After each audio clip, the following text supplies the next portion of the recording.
Darkness plagues this world, unseen by mortal eyes.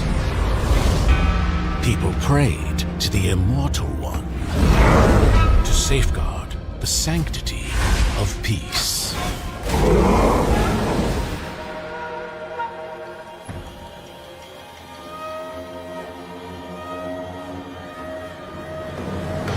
The ceremony's starting! It's Suyo! It's Suyo!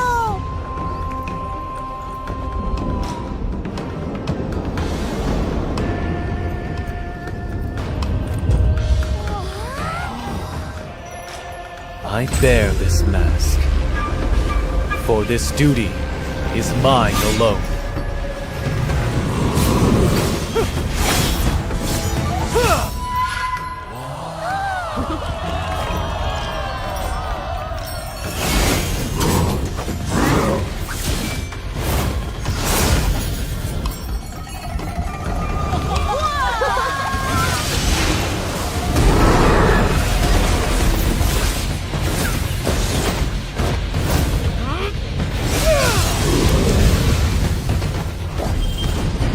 What is this? Is the ceremony over? Mommy, I'm scared. What is that?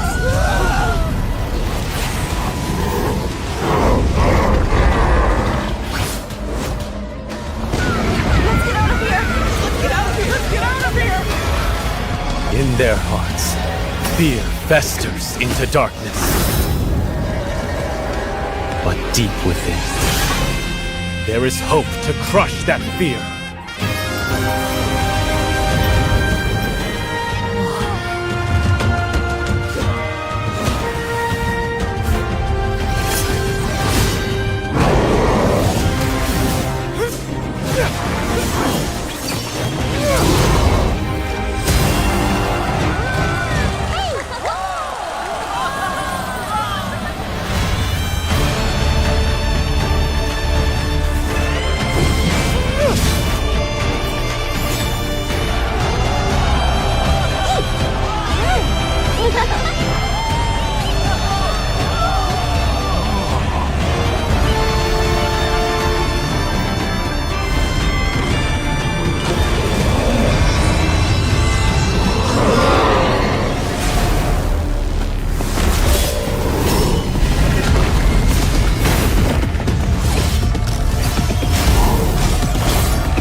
Through this mask, I see no fear.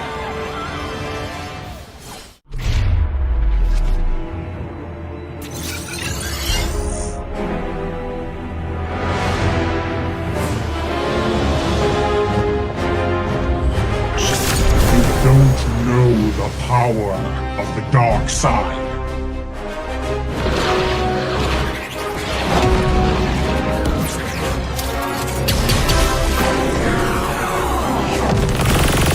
Target on the move. Prepare to engage.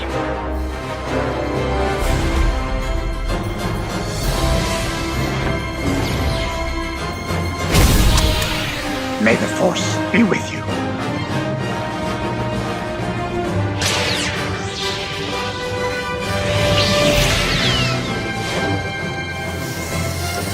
I will do what I must.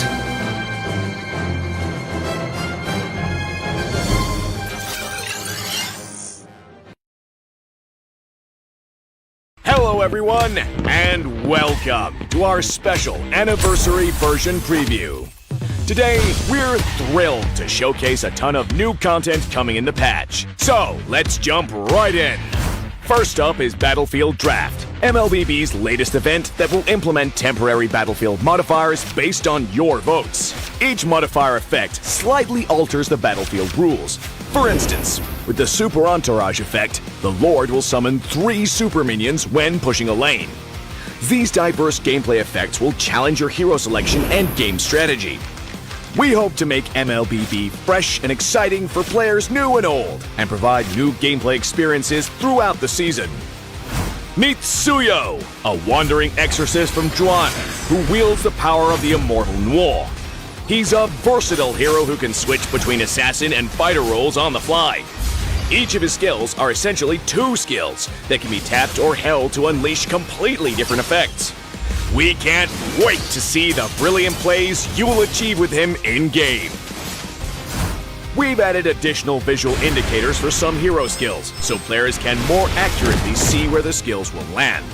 We've also optimized the visual indicators for certain skills, making them clearer and easier to identify. In addition, we've optimized the attack recovery animations for marksman heroes, making their basic attacks more fluid and improving kiting overall.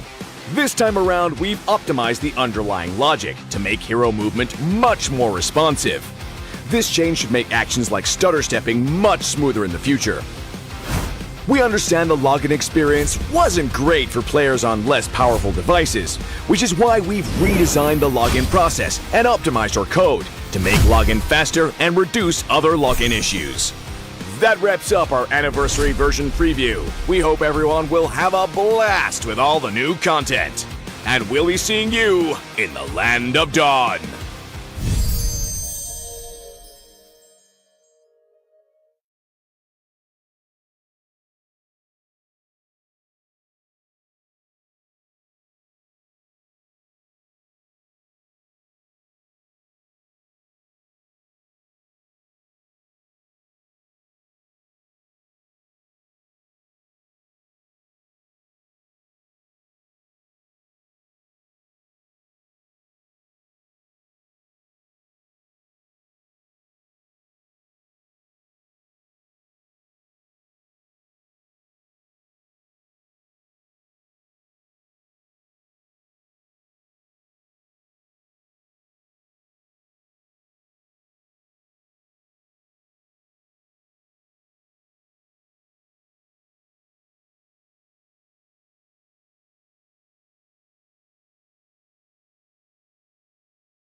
A darkness plagues this world, unseen by mortal eyes. People prayed to the Immortal One to safeguard the sanctity of peace.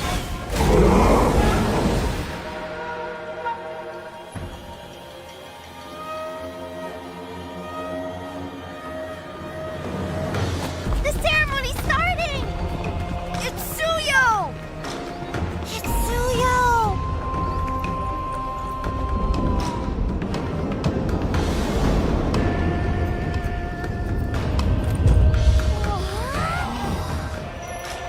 I bear this mask, for this duty is mine alone.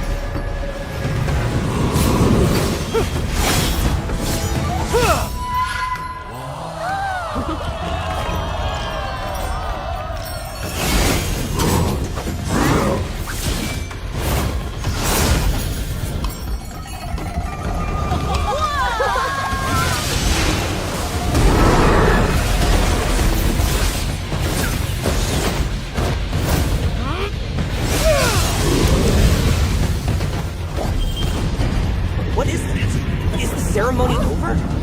Mommy, I'm scared. What is that?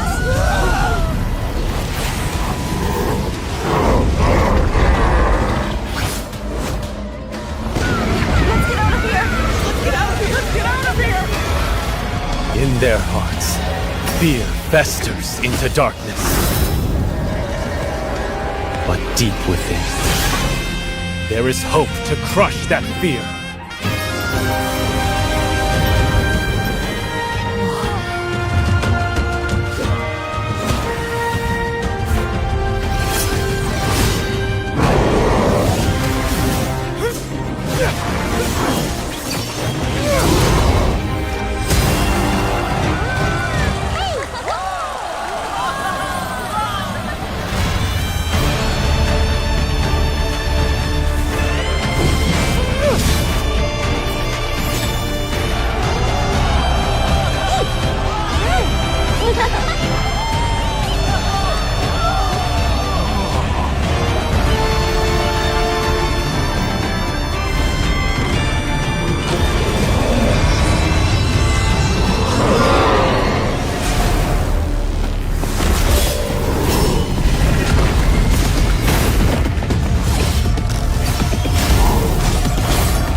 Through this mask, I see no fear.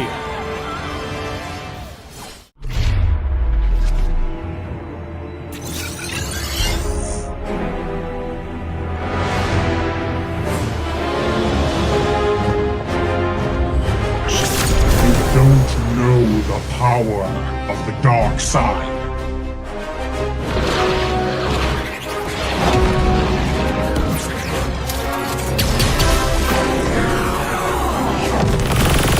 Target on the move. Prepare to engage.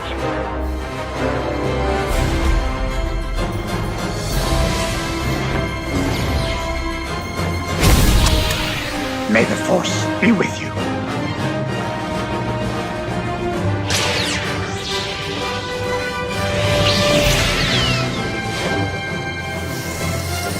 I will do what I must.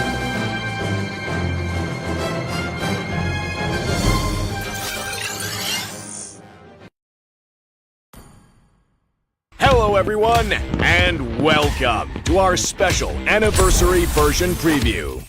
Today, we're thrilled to showcase a ton of new content coming in the patch. So, let's jump right in.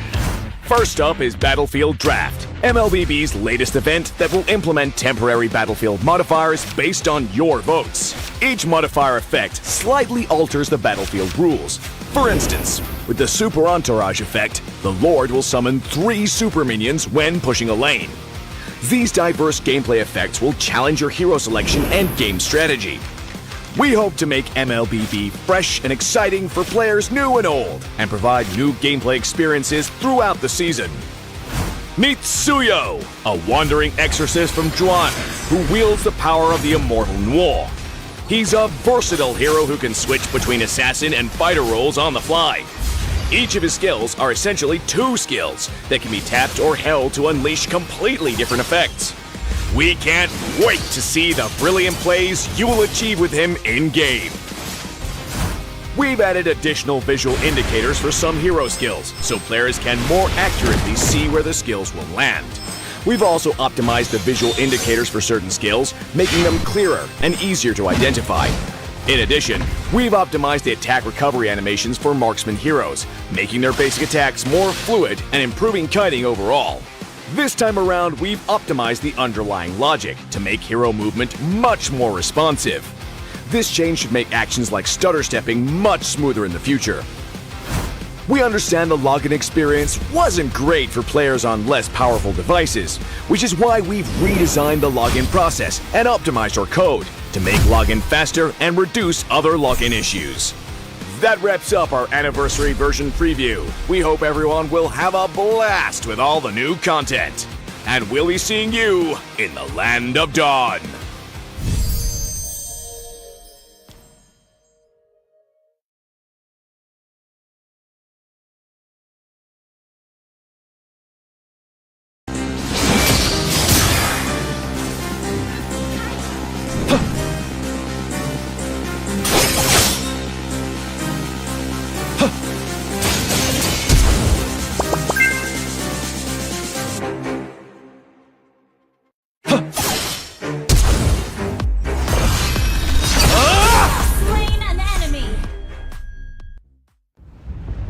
Darkness plagues this world, unseen by mortal eyes.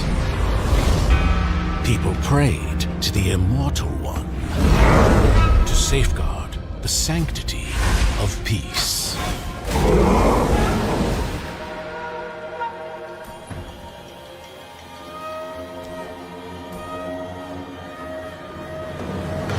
The ceremony's starting! It's Suyo! It's Suyo!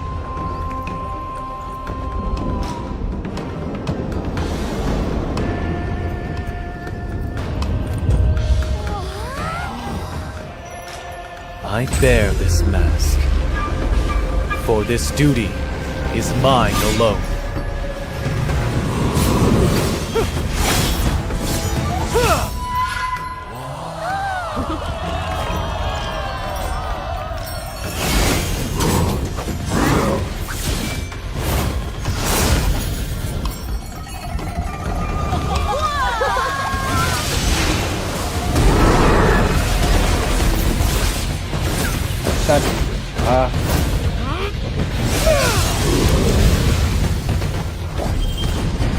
What is that? Is the ceremony over?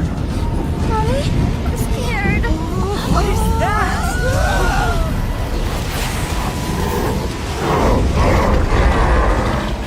Your team is banning.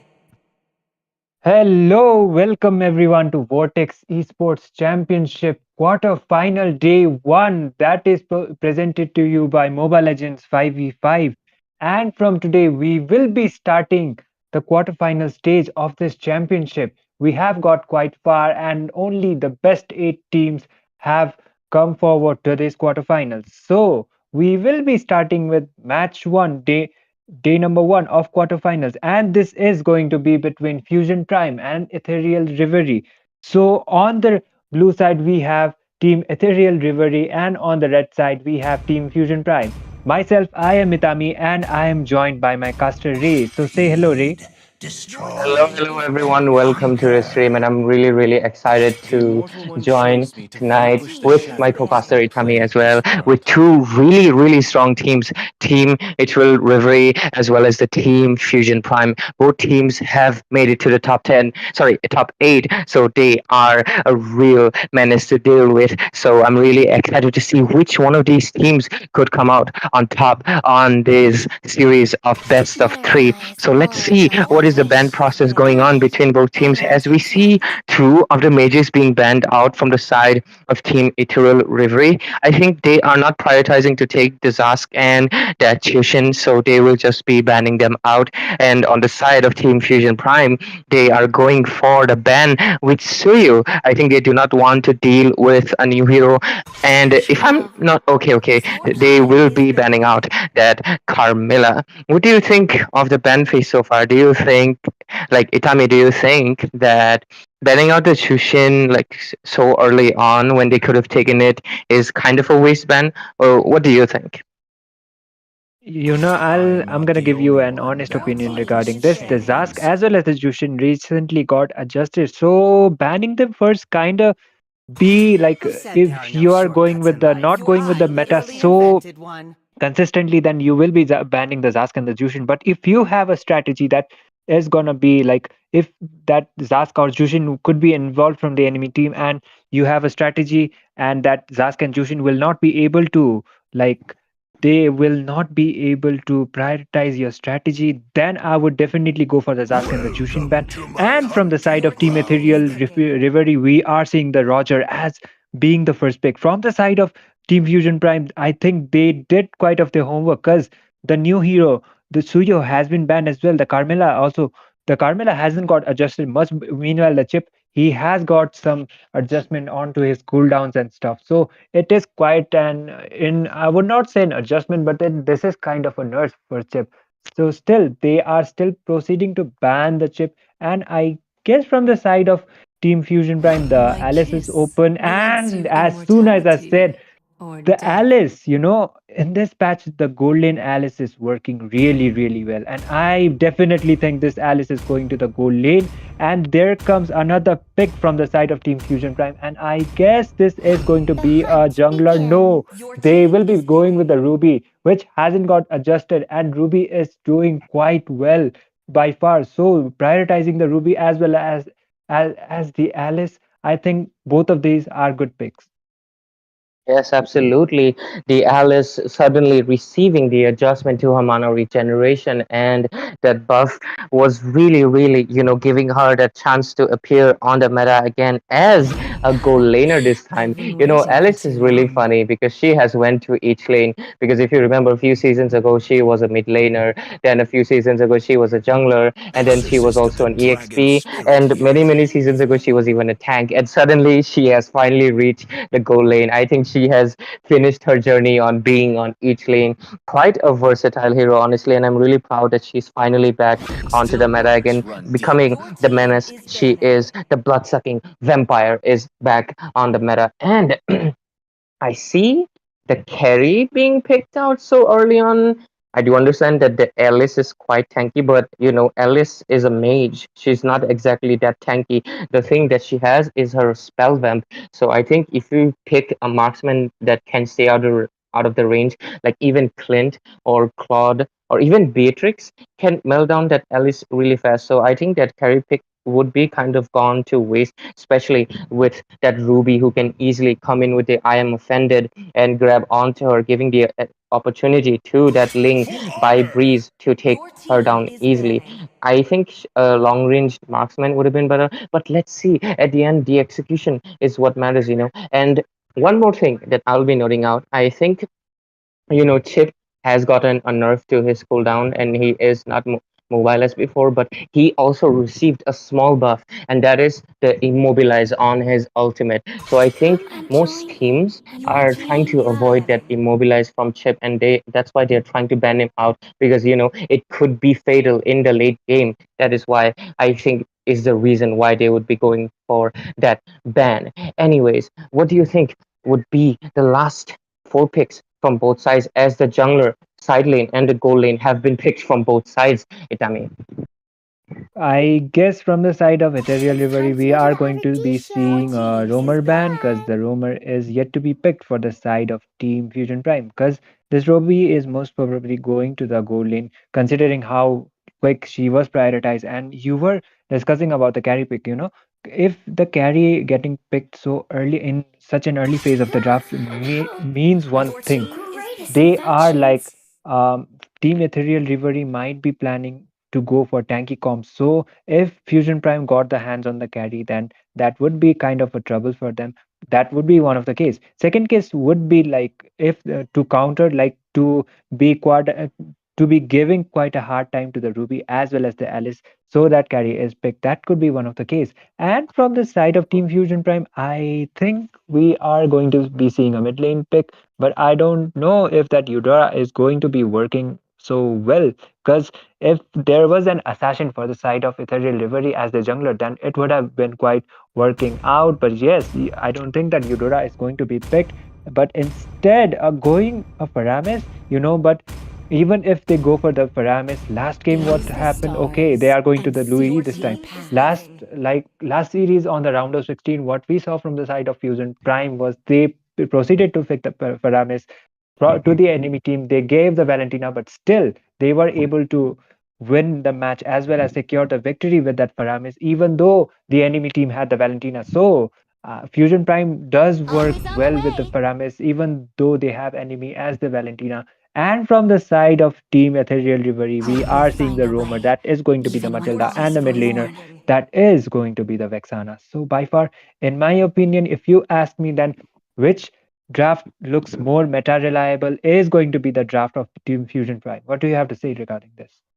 Definitely, especially with the Ruby and the Alice, as well as the Ling, who, he received an initial nerf at the beginning of the season, but he has been quite untouched after that. I know he has lesser crit damage, but it doesn't restrict his mobility, it doesn't restrict the late game damage that can be coming forward at Berserker's Fury and Hasa's combo. Not to mention that immunity from the Tempest of Blades can really make him a really untargetable foe to be facing off against. So I really think Ling could be a big key player here. Not to mention the Kufra on being used by Big Black Crank. So I think it would be very interesting because I think Kufra is one of those tanks that has his presence for almost 4 years now throughout every pro scene. He is just the go-to initiator, the go-to, you know, playmaker for every team. So I'm really curious how team ETHERAL Reverie will be facing off against that Kufra Link combo.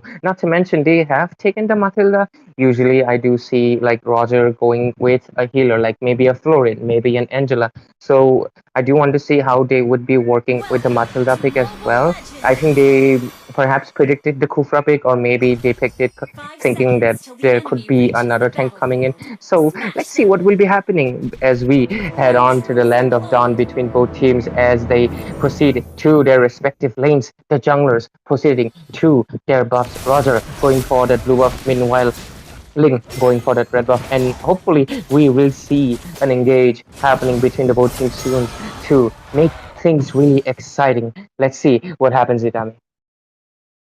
Yes, and this is the quarterfinals, day one, match number one between Ethereal Reverie and Team Fusion Prime. On the red side, we have Team Fusion Prime right now, and on the blue side, we have Team Ethereal Reverie. So by far, they are just going with the basic rotations, basic objectives by far, and the Kufra is trying to get some vision onto that bot lane, and you see that Kufra is trying to make some poke already, and Roger will be forced to retreat for now, and then Matilda is just making sure Kufra doesn't join a team fight yet, and that Link will be able to secure that Lethal Wanderer as well. By far, it's so far so good for both of the teams. That Kufra, look at the Kufra, man. He's already trying to make some pokes, and Flicker has already been used. He will be instantly taken and punished by that Roger. He overextended there too much, and there comes the Alice as well. Roger will be forced to retreat, and Ling will be retreating as well. They are just making sure they are not overextending and pulling up too much team fights and taking so much resources. The retreat just has been used for both of the sides, and Roger has been immediately punished by that Ling. Man, a 1-for-1 trade, but trade of a jungler, not worth it, I guess, for the side of Team Ethereal Reverie. They just lost their jungler, and the turtle is about to spawn. Absolutely. I think like the Kufa did make a misplay, but he is the roamer, so I guess dying in the early game doesn't really matter that much because after all, he's a roamer, he's the tank, so he will be taking the hits. But Roger overextending onto that Ling, giving that kill early on, I think that was a really, really bad misplay, and he might get punished for it later on because you know how devastating Ling can be once he gets his core items. Oh, and I just had a certain realization that they perhaps took that Matilda so they can help, you know, the team come out of any form of yin yang formation from that Luo Wei that would be doing. So they went for that pick instead. We see that Yu Zhong is trying to engage onto 3 people, giving some time to the jungler, but I think it might not be worth it. The Ling has already arrived onto the scene. Roger seems to be a little bit of confused as he resetted the turtle completely, but Yuzong is taken down as well, so they do not have the numbers advantage.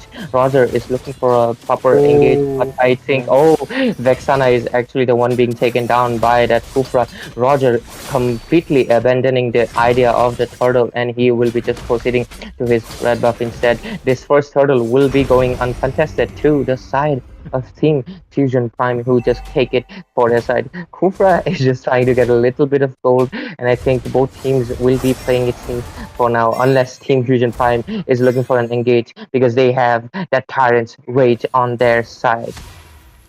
I agree with you, and that Tyrant's Revenge from the Kufra was also able to get the kill onto that mid laner of Team Ethereal Reverie, that was the Vexana, and Ling is trying to make an initiation maybe, but no, and Ling trying to dive in, trying to make a poke on Roger, but that will not be worth it.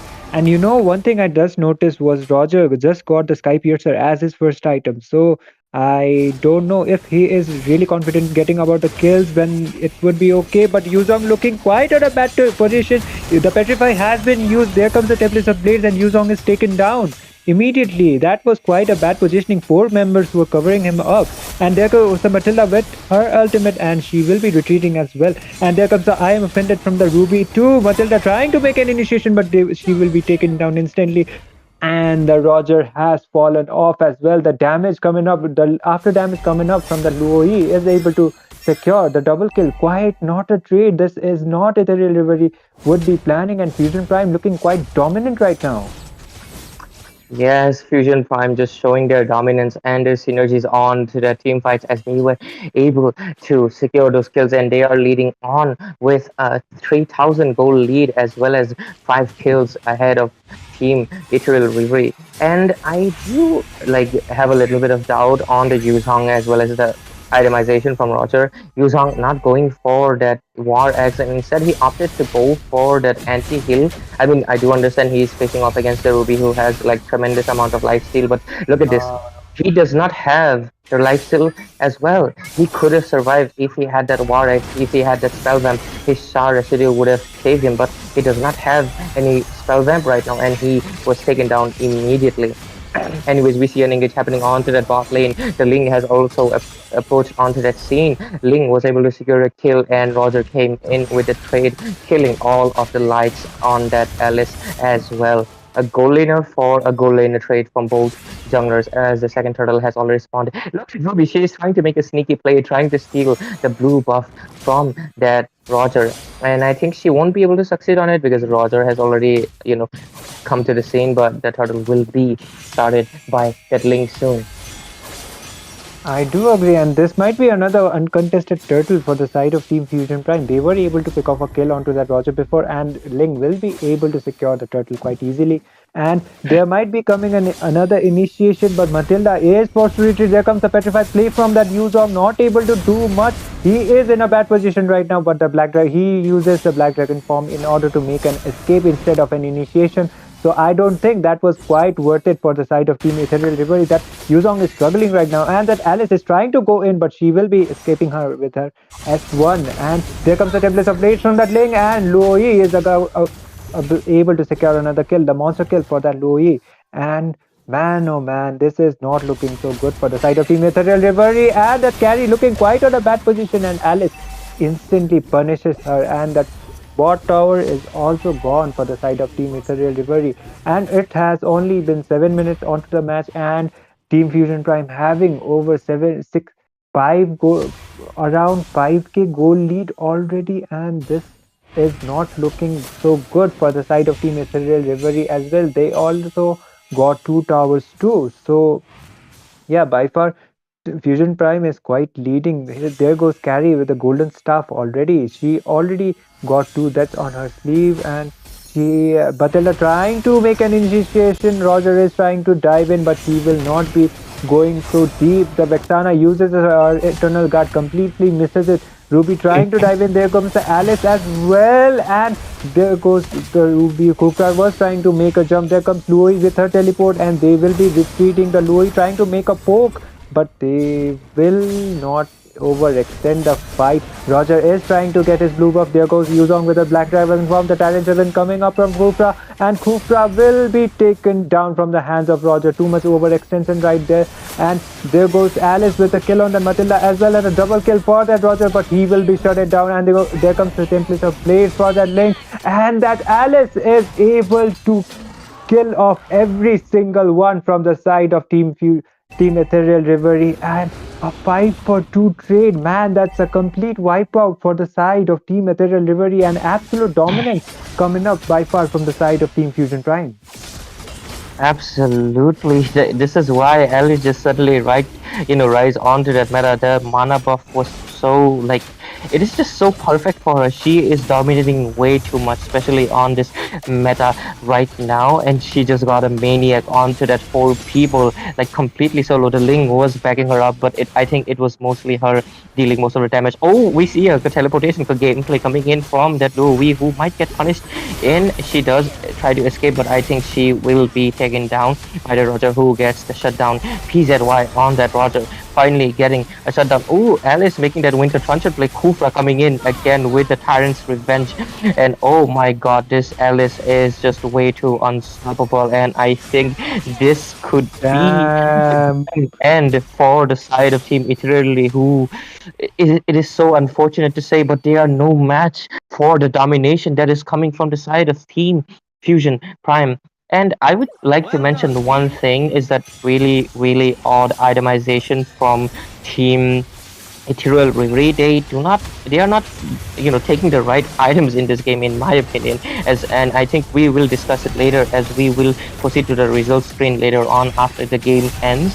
Oh, Ruby with a little bit of an overextension, and she was punished by that Yuzong with the Sha residue. And anyways, I think just like you can see, Roger with the first item Sky Piercer and like Corrosion Sight, like I do not understand what is that build formation. Not to mention Yuzong does not have a single sustained item yet. He is going for like, if he wanted to go for the anti-heal, why didn't he just go for the dominance ice that Ruby has opted for? Because I mean that would give you the defense against the Ruby as well as the Ling. So I just do not understand what is that itemization going on from his side. On the other hand, we see really, really great itemizations coming in from the Team Fusion Prime. I mean, you can just copy the Ruby build. That is, oh, we see an engage happening in Kufra with that Tyrant's Revenge locking in on that Matilda, who will be taken down immediately. Alice is charging in, and I think this might be a game over as Carrie and Yuzong are left to defend for themselves. Kufra with trying to make a play right here. I mean, look at this. Yuzong just doesn't have even a little bit of Another sustain. maniac? Okay. No. Yeah, She's no, on no, the no. base. It's over. It's over. Fusion Prime with the absolute dominance over the side of Team Ethereal Reverie. Man, this was an absolute stomp. And I will be really honest on terms of the draft. For Ethereal Reverie has to look up to their drafts, because giving out the Alice as well as the Ruby was already a minus point for them, and they gave out the Ling as well. So they did try to rely on to their comfort heroes, but comfort is not going to be working so well. The Yuzong was not even able to use his Black Dragon form on time when the Kufra was using his jumps. He was the Black Dragon form was mostly getting cancelled as well, and he was getting ganked so much. So we will be back with game number 2, but still, in my opinion, Ray, you said it as well. The itemizations coming up from the side of Team Ethereal Reverie was one of the reasons as well why they were not able to captivate the early as well as the mid game. So they need to be working, I guess, on game number 2. I hope they will be taking some lessons from this. And this Alice was an absolute monster of a player, I would say. She was the Ling stole her Savage, but I don't think the Savage was the stuff that mattered. That was an complete wipeout for the side of Team Ethereal Reverie. And that Alice either that Alice needs to get banned or to get picked too. So prioritizing her is one of the best key options in order to secure a victory, I would say. Yes, absolutely. And we will be back with game number 2 as both teams will fight for their position on the next round. This is quarterfinals day 1, match 1. And let's proceed to game number 2. Stay tuned, ladies and gentlemen. We'll be right back.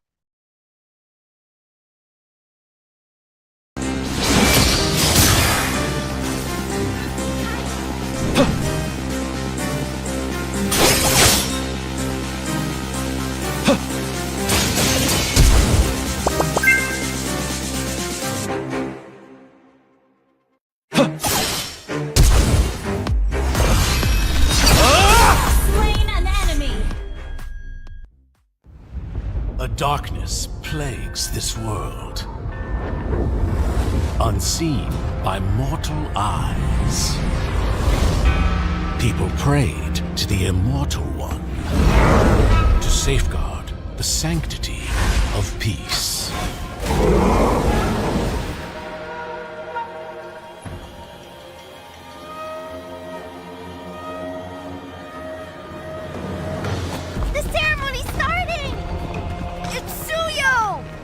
And this will start soon.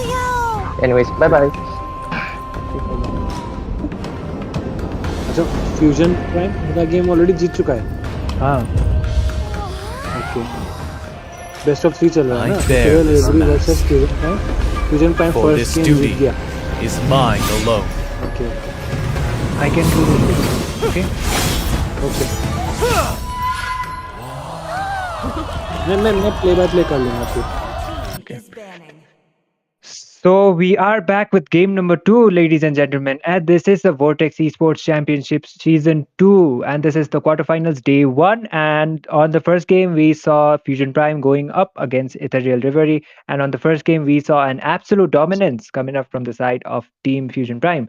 So this time on the blue side, we are going to be having the Team Fusion Prime who were on the red. So on the red side, we are going to be having Team Ethereal Reverie who was on the blue.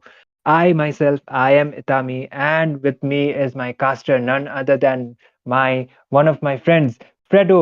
So say hello, Fredo.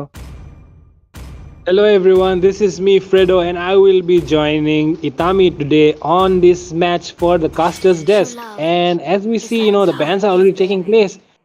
The first ban coming in from the blue side will be that Carmilla. I mean, the Carmilla, like as a first ban, I don't think the Carmilla will be a big threat though, because it does depend on the enemy composition if they are able to utilize the Carmilla here. But yeah, maybe the Carmilla might be a counter to the heroes which they're thinking to pick as well. So that's why I guess they have decided to go with the Carmilla ban. But yeah, in the last game, it does seem like Team Ethereal Reverie came out on top, right? It was not Ethereal Reverie, actually, it was Team Fusion Prime. But anyways, banning out the first pick as Carmilla maybe might of the one of their strategies, because they are like they don't want to be dealing with that Carmilla, so they got rid of it as soon as possible. And from the side of Team Ethereal Reverie, we are seeing the Ruby ban this time. Last game, they were like Team Fusion Prime were given the Ruby as well as the Alice. Alice has been rising on the gold lane so much on this patch, so she was so dominant on the last game as well. And Alice was able to secure so many kills as well as a mania coming up from her. And from the side of Team Fusion Prime, we are seeing the Chip. Chip did got adjusted. His cooldown is kind of high, but he got that. He got some of his buffs as well, just as the. I guess it was the he. I think the immobilize is there still there, and I guess there are some stuns, some kind of Yeah, stuff. But Chip is like not that ban worthy unless you don't want to be like countered by the Chip and you have one of the strategies. So by far the both of I the am not bans the looks only quite one obvious, battling and the these Phobius getting chains. banned.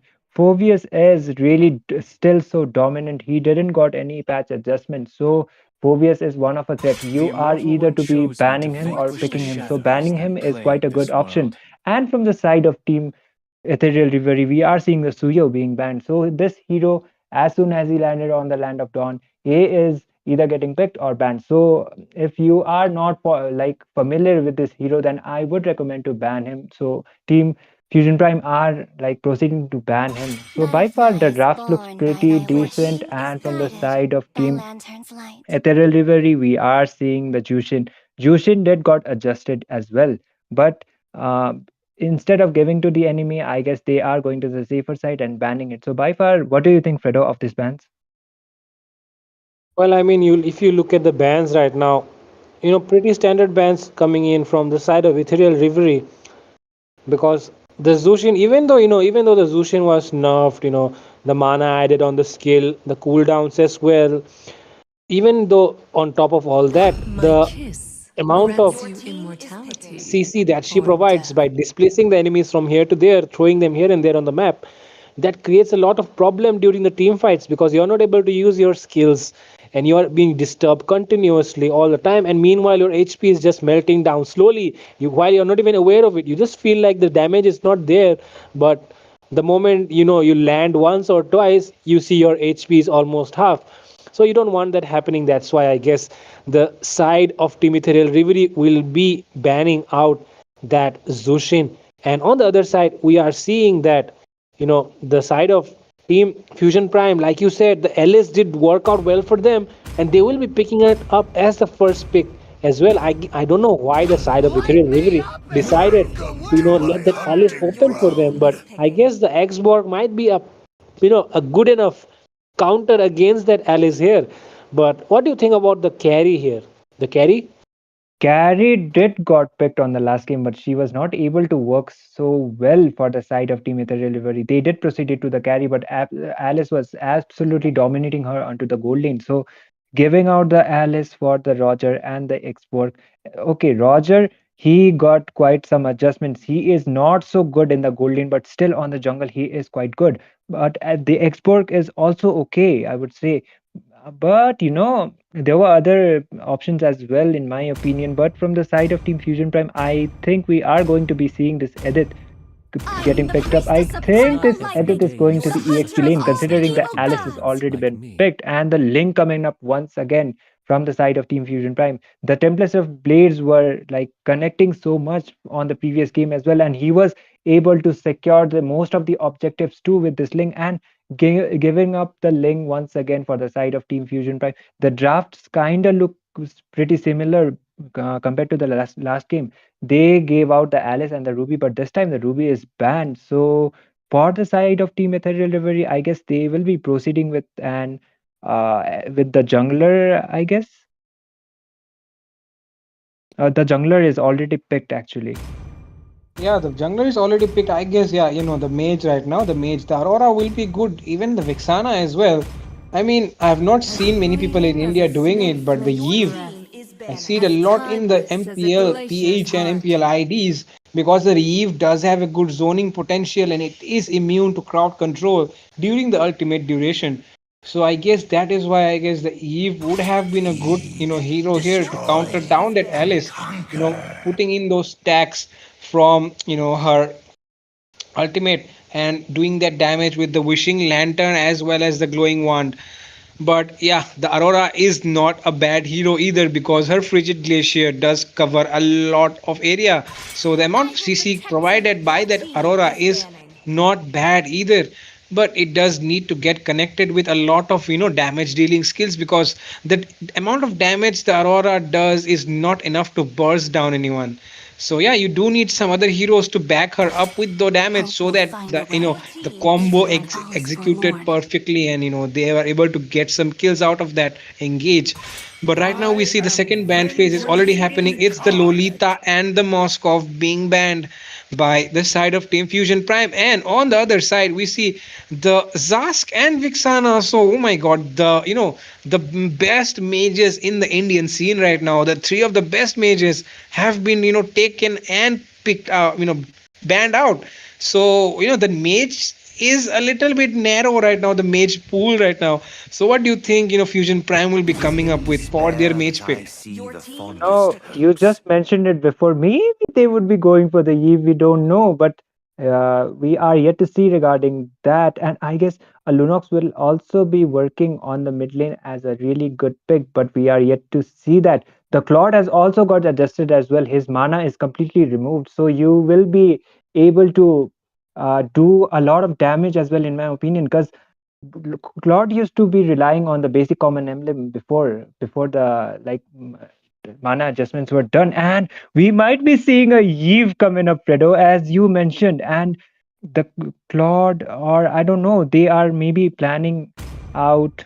Maybe they heard you, heard you regarding the MPLID scene, and I guess a Sicilian will also be a good pick. Actually, on the NACT, I did see like one of the teams picking up Sicilian as the gold laner, but I think for this match, I definitely think the CC might be going to the mid lane, okay, and the Franco coming up quite a confident pick, I would say, from the side of Team Fusion Prime, and from the side of Team Ethereal Reverie, they are proceeding with the Nathan.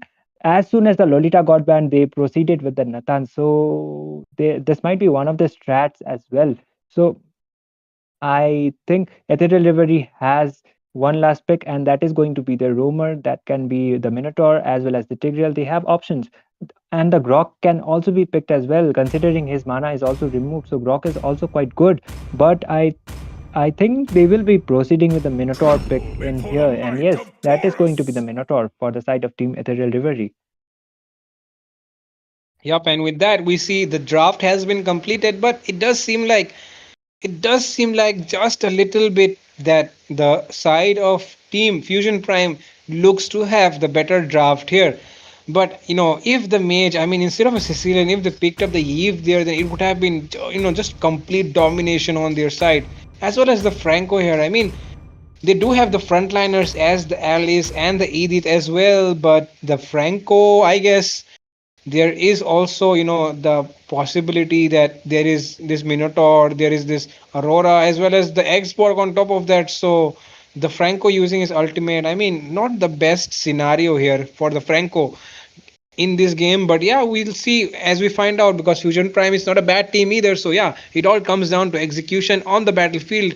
And with that, we are going into the land of dawn already. Both the teams are up with their the best of their capabilities, and we will be finding out soon which team comes out on top, because both the teams have the ability to make a comeback. Especially the side of Team Ethereal Reverie will be looking to play a better game this time.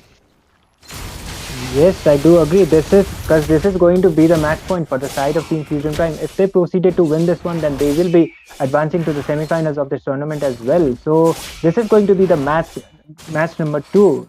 Sorry, match number one, game number two between Fusion Prime and Ethereal Reverie. By far, they are just going for the objectives. Nothing much has been done, and I am seeing the Sicilian going to the mid lane, not to the gold. So okay, as soon, like as much as he gets his stack and gets pretty much farmed, then that Sicilian guy can be quite annoying as well. His second skill S2 can also be quite of a crowd control. The grab from him can also be quite annoying as well. And the Minotaur is trying to get some vision on there to the bot lane. I don't see much of a skirmish going on around right now, and Franco is able to get that buff from that Roger with his Iron Hook. Yep, but with that, still the Roger will be able to get his level 4 a little bit earlier than the Ling there, and he will be proceeding towards the Litho. The side of Team Ethereal Reverie, they are going to depend a lot on that Nathan there to do the damage, because the Roger does not have much damage in the early game, and the composition doesn't have much damage either. But on the other side, the side of Team Ethereal, oh my god, the hook coming in so well. Wow. Oh That was quite a hook. The Iron Hook as well as the Flicker combo coming up. And Edith is also forced to use her Flicker as well. The turtle is about to spawn. So this is looking quite a good start for the side of Team Fusion Prime. That hook just landed as well as was able to secure the kill. Man, this Franco is so annoying. He was able to land another hook onto that Ekborg as well. The Firaja armor is still there, but the damage has quite been done. He is forced to retreat onto this tower, and Edith is trying to make an initiation, but she will be retreating. The ult has been used by her as well, and I guess Team Fusion Prime will be focusing on the turtle for now. yes, the Edith does help in taking down the objective fast, but the Roger coming in, he's there. The Frigid Glacier and Tempest of Blaze being used as well, but the Roger will be able to secure the kill onto that Ling there. My goodness, what a play coming in from that Roger, taking the turtle as well as the enemy jungler down. Damn, that was quite a trade for them. Like, they were able to get both of the objectives, and Alice is trying to make some poke and try to get that vision onto that bush, and she will be able to do so. The Aurora is also already going back to the mid. That Alice is trying to initiate. The Iron Hook just missed. If that connected, that was pretty much over for that Minotaur right there. And on the top side, we are just seeing Edith being quite dominant onto that Xborg. The Firaja armor is almost gone. We might be seeing skirmish going around onto the bot lane. There might be coming up some initiation, and there goes Alice trying to make it. The Frigid Glacier has been used, but connecting to nobody. There comes another team fight being with the Templates of Blaze, and Franco is able to secure that kill onto that Roger. Man, that is not so good for the side of Team Ethereal Reverie. They are not yet stopping, and they will be retreating for now. A 1-0 trade by far. Yep, the team fight there though, it did went a little bit into the favor of Team Ethereal Reverie, because in that team fight, even though they did lose out just one member there, but the gold lane did have a bit. Oh my, look at that, the damage coming in from that Alice. But the Minotaur does have his ultimate. I think he should be using it immediately, but I don't know why he's delaying it right now. The Alice taken down too low, but I mean, And look at that now. The Minotaur might get punished for Oh it, and he no, will be going down. I mean, man, this is he could have taken down that Alice there. The Alice needs to get shut down before he gets that power spike. But I don't know why they did not decided to do that. I definitely agree with you on that, Vito. Like, if he did use his ult, then they might have been able to secure the kill onto the Alice as well, because Natan did has had his ult as well. And from the side of, oh my God, there comes another iron hook, and that Roger will immediately get taken God. down. Man, oh man, this Franco, he is not missing his hooks at all, man. Yeah, I mean, just look at him. He has made 3 or 4 hooks. I mean, myself, when I play this Franco, I mean, I barely get any hooks. The teammates start calling me new Franco, air hook, and all that. But this Franco doesn't miss any hook. I mean, he has so far, whenever we have seen him, try that iron hook, he has connected, or at least onto a member. Yes, and Team Fusion Prime are able to secure that turtle as well. He is that. Oh my God! If I got this Franco onto my rank or classic game, maybe I would have surrendered because of the frustration he is pressuring right now. And that Alice is Yeah. trying to make an initiation in there, but okay, Alice will still Oh be my trying to God! retreat. And See there the comes the damage. ultimate from. Look at the damage from that Alice. She's still not taken down, and that Minotaur is instantly fallen off. Nathan was able to secure the double kill though, but he will be punished by the Sicilian. Fredo. Notice one thing, that Alice just got the Sky Piercer as well. So she is quite confident to get some kills. So she got the Sky Piercer. That Roger might be taken down. The Sicilian, the flicker has been used, and he will be retreating. Yep, it does seem like, the Alice is very confident because the first item completed will be the Sky Piercer. The Roger is trying to do something here, but they're not coming in on him is too hard, because that is why he will be caught out. Look at that. The damage coming in, the Frigid Glacier being used, the Tempest of Blades as well. The Roger caught out of position there, and he will be going down. Not a good sign for Team Ethereal Reverie. They are losing out. Slowly by slowly. Oh my God, Iron Hook. This guy, he just keeps hooking whoever he gets. It doesn't matter if it's a tank or something. Even if he's able to hook the tank, they are able to secure the kill as well. Like like instantly, we did see he did got that iron hook as well as the flicker combo and that Minotaur, and they were able to secure the first blood as well. So he doesn't give a damn. He would be hooking, and that Nathan will be using his ultimate in order to clear the minion. I think the another next turtle is about to spawn. Meanwhile, Roger just got his Sky Piercer as his second item, I guess, and they will be able to push the bot lane tower. Alice is trying to make an initiation. There comes the Frigid Glacier, not caught up to anyone else except the Alice. The damage was Oh, not much as well. Okay, they will just be retreating, and I guess they will be focusing on the turtle for now. yep. I mean, look at that. The damage coming in from this Alice is too much. The Minotaur is not able to, even survive his blood oaths for like 2 or 3 seconds. His HP gets so low. So the Minotaur right now not being a good tank, because he's not tanky enough to take the damage from the enemy side. But look at that iron, the bloody hand connecting onto the Minotaur. The Minotaur will be taken down immediately. They will be looking to Oh take another no. kill. Oh my God, the Ling gets taken down though. The Roger doing a lot of damage, but not enough. They will be looking to defend this tower right now. Will they be able to do so? They're at least trying to dive into that backline there, but will be retreating due to lack of mana, and they will be able to defend that mid lane tower successfully.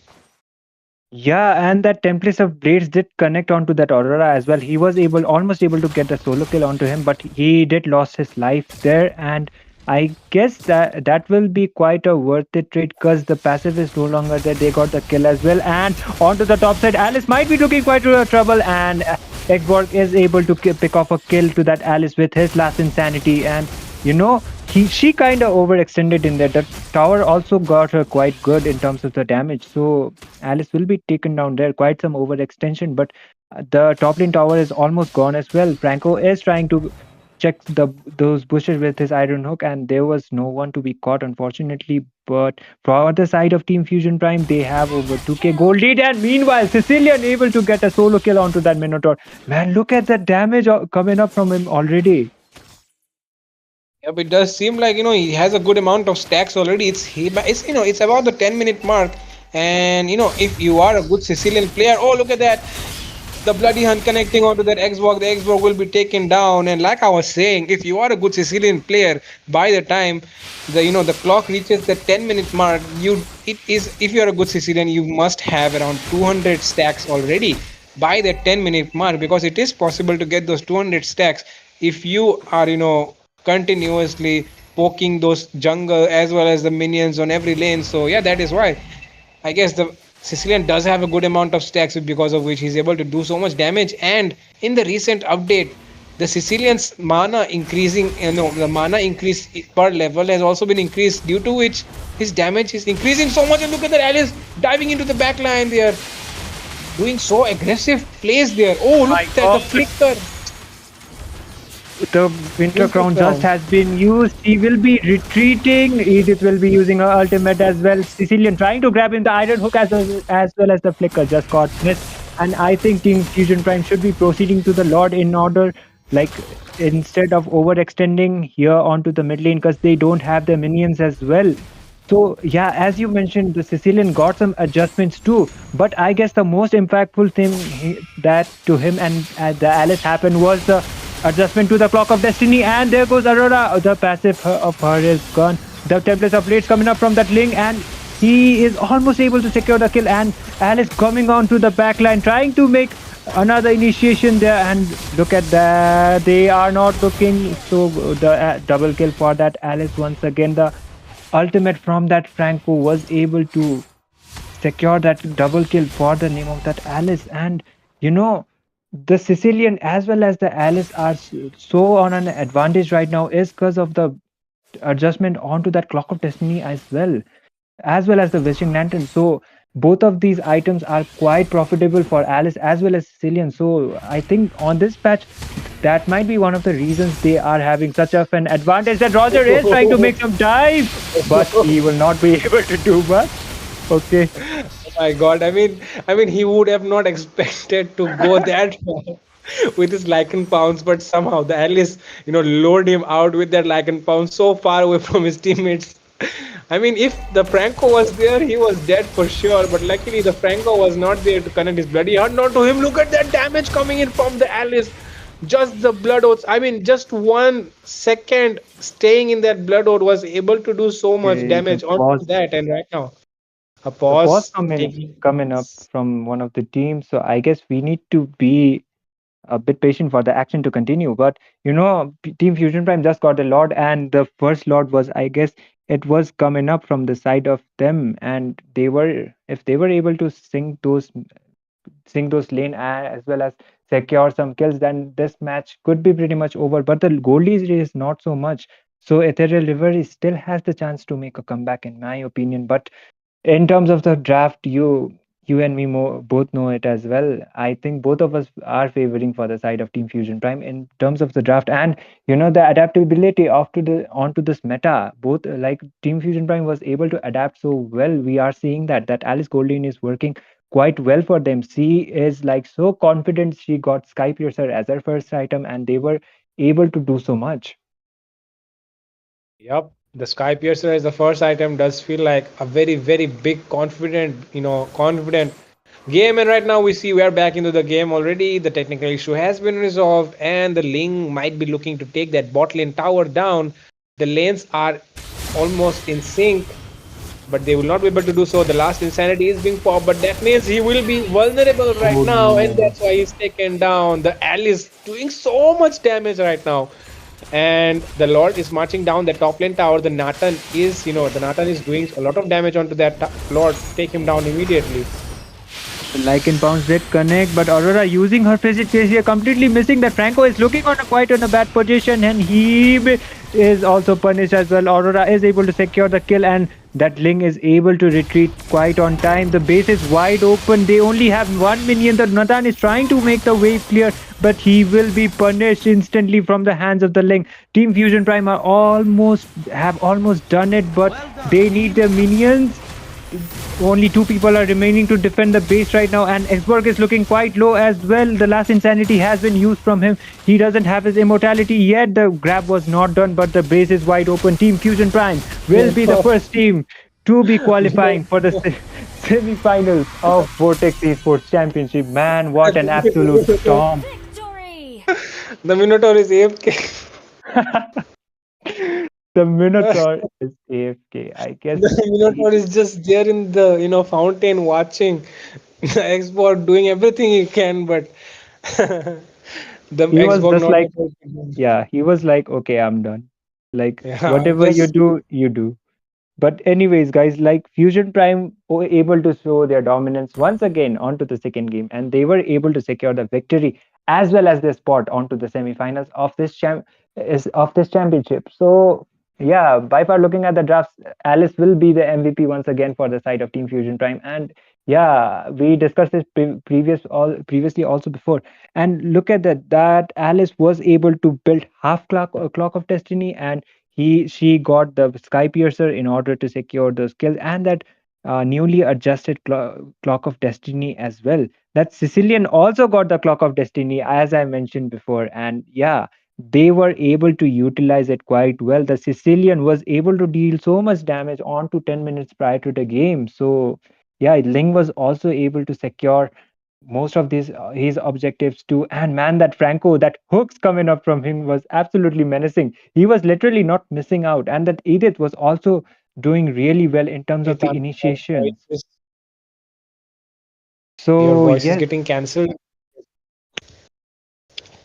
And with that, I guess the draft coming in from both the sides are pretty good. The damage also, and I mean, look at that. The turret damage is done most by Alice. I mean, she's playing that gold run so good because she's the one doing the most turret damage there, as well as the most damage taken, as well as the most damage dealt. I mean, everything is done by Alice in this game. Look at that. The amount of damage, the amount of turret damage, the amount of damage taken as well. A lot of things. Team participation, 71%. So yeah, a lot of things been done by the Alice, and it seems like the Alice gold lane is coming back into the meta with this game. Fusion Prime bringing it in the Indian scene from those after this patch update. yes, and we will be back with match number 2. Congratulations to Fusion Prime securing the semifinals, but still kudos to Ethereal Reverie as well, making it so far to the quarterfinals of this championship. We hope we will be seeing them onto the next tournaments too, but for now, Fusion Prime will be advancing to the semifinals of this championship. But we will be back with match number 2 as soon as possible, so stay tuned.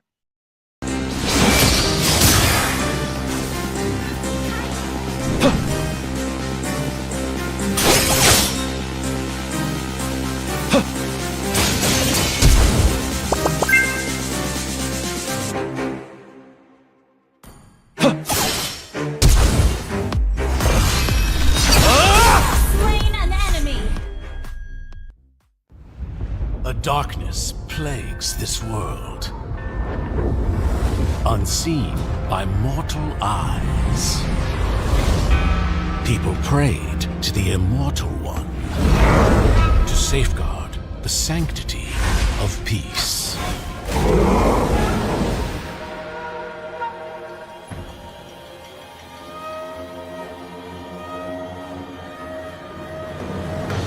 The ceremony's starting! It's Suyo! It's Suyo!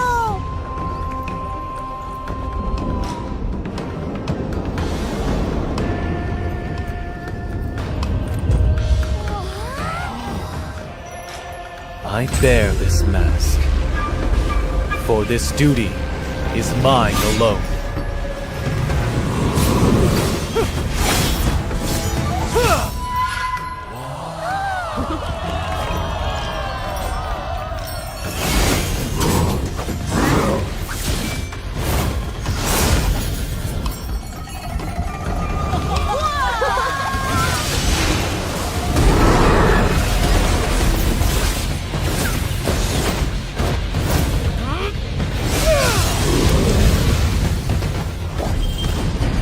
What is this?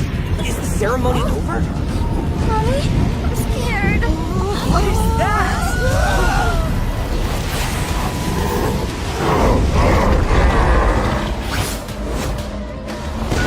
Let's get out of here! Let's get out of here! Let's get out of here! In their hearts, fear festers into darkness. But deep within, There is hope to crush that fear.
Through this mask, I see no fear.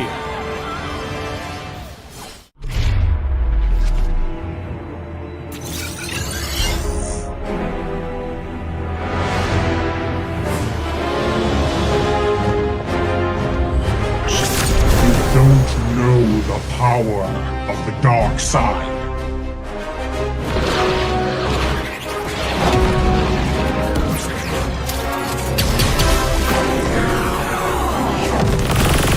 Target on the move. Prepare to engage.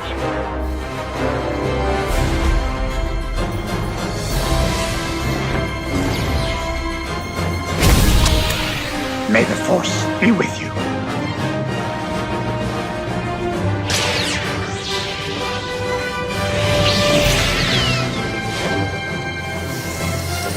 I will do what I must.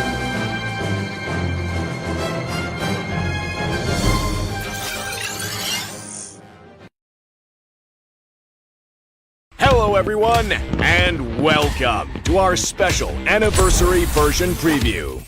Today, we're thrilled to showcase a ton of new content coming in the patch. So, let's jump right in.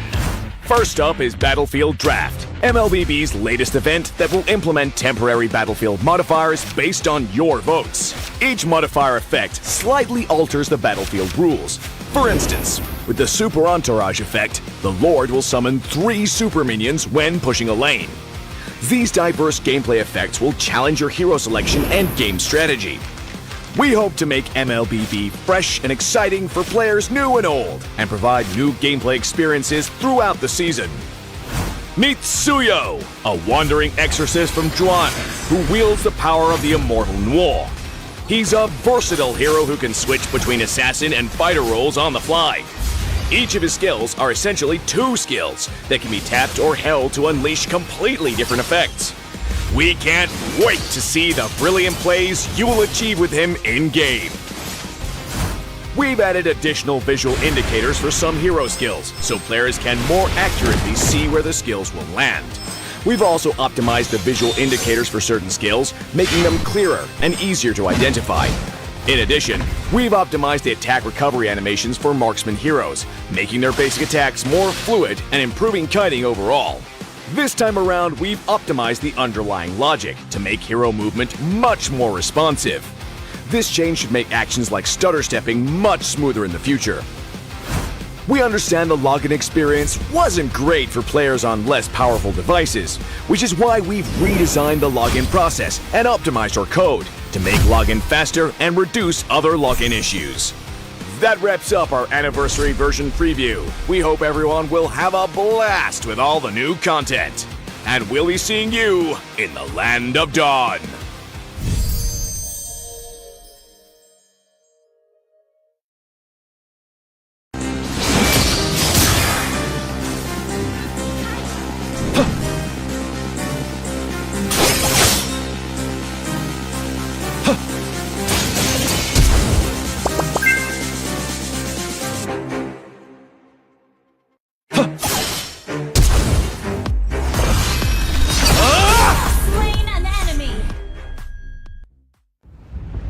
Darkness plagues this world, unseen by mortal eyes.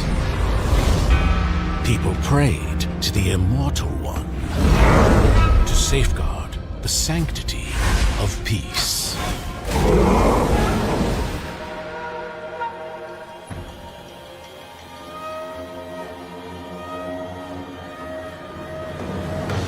The ceremony's starting! It's Suyo! It's Suyo!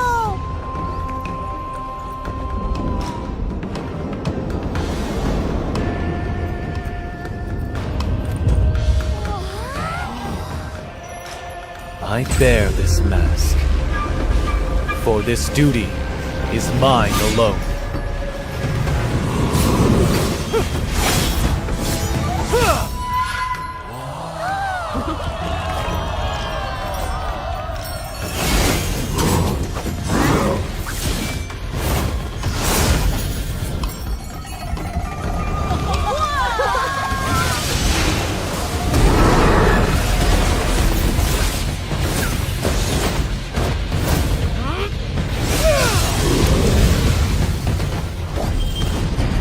What is this? Is the ceremony over? Mommy, I'm scared. What is that?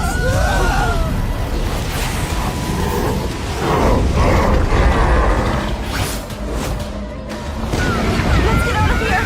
Let's get out of here! Let's get out of here! In their hearts, fear festers into darkness. But deep within, there is hope to crush that fear.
Through this mask, I see no fear.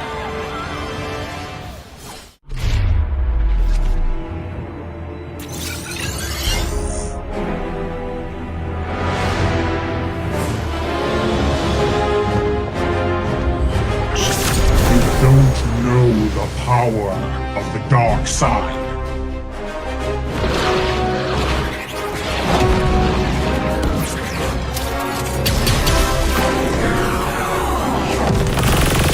Target on the move. Prepare to engage.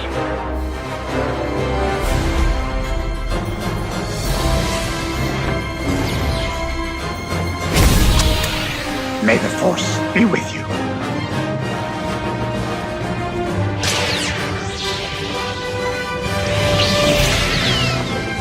अच्छा background में कोई wind का sound आ रहा है क्या? No, no, all good. Okay.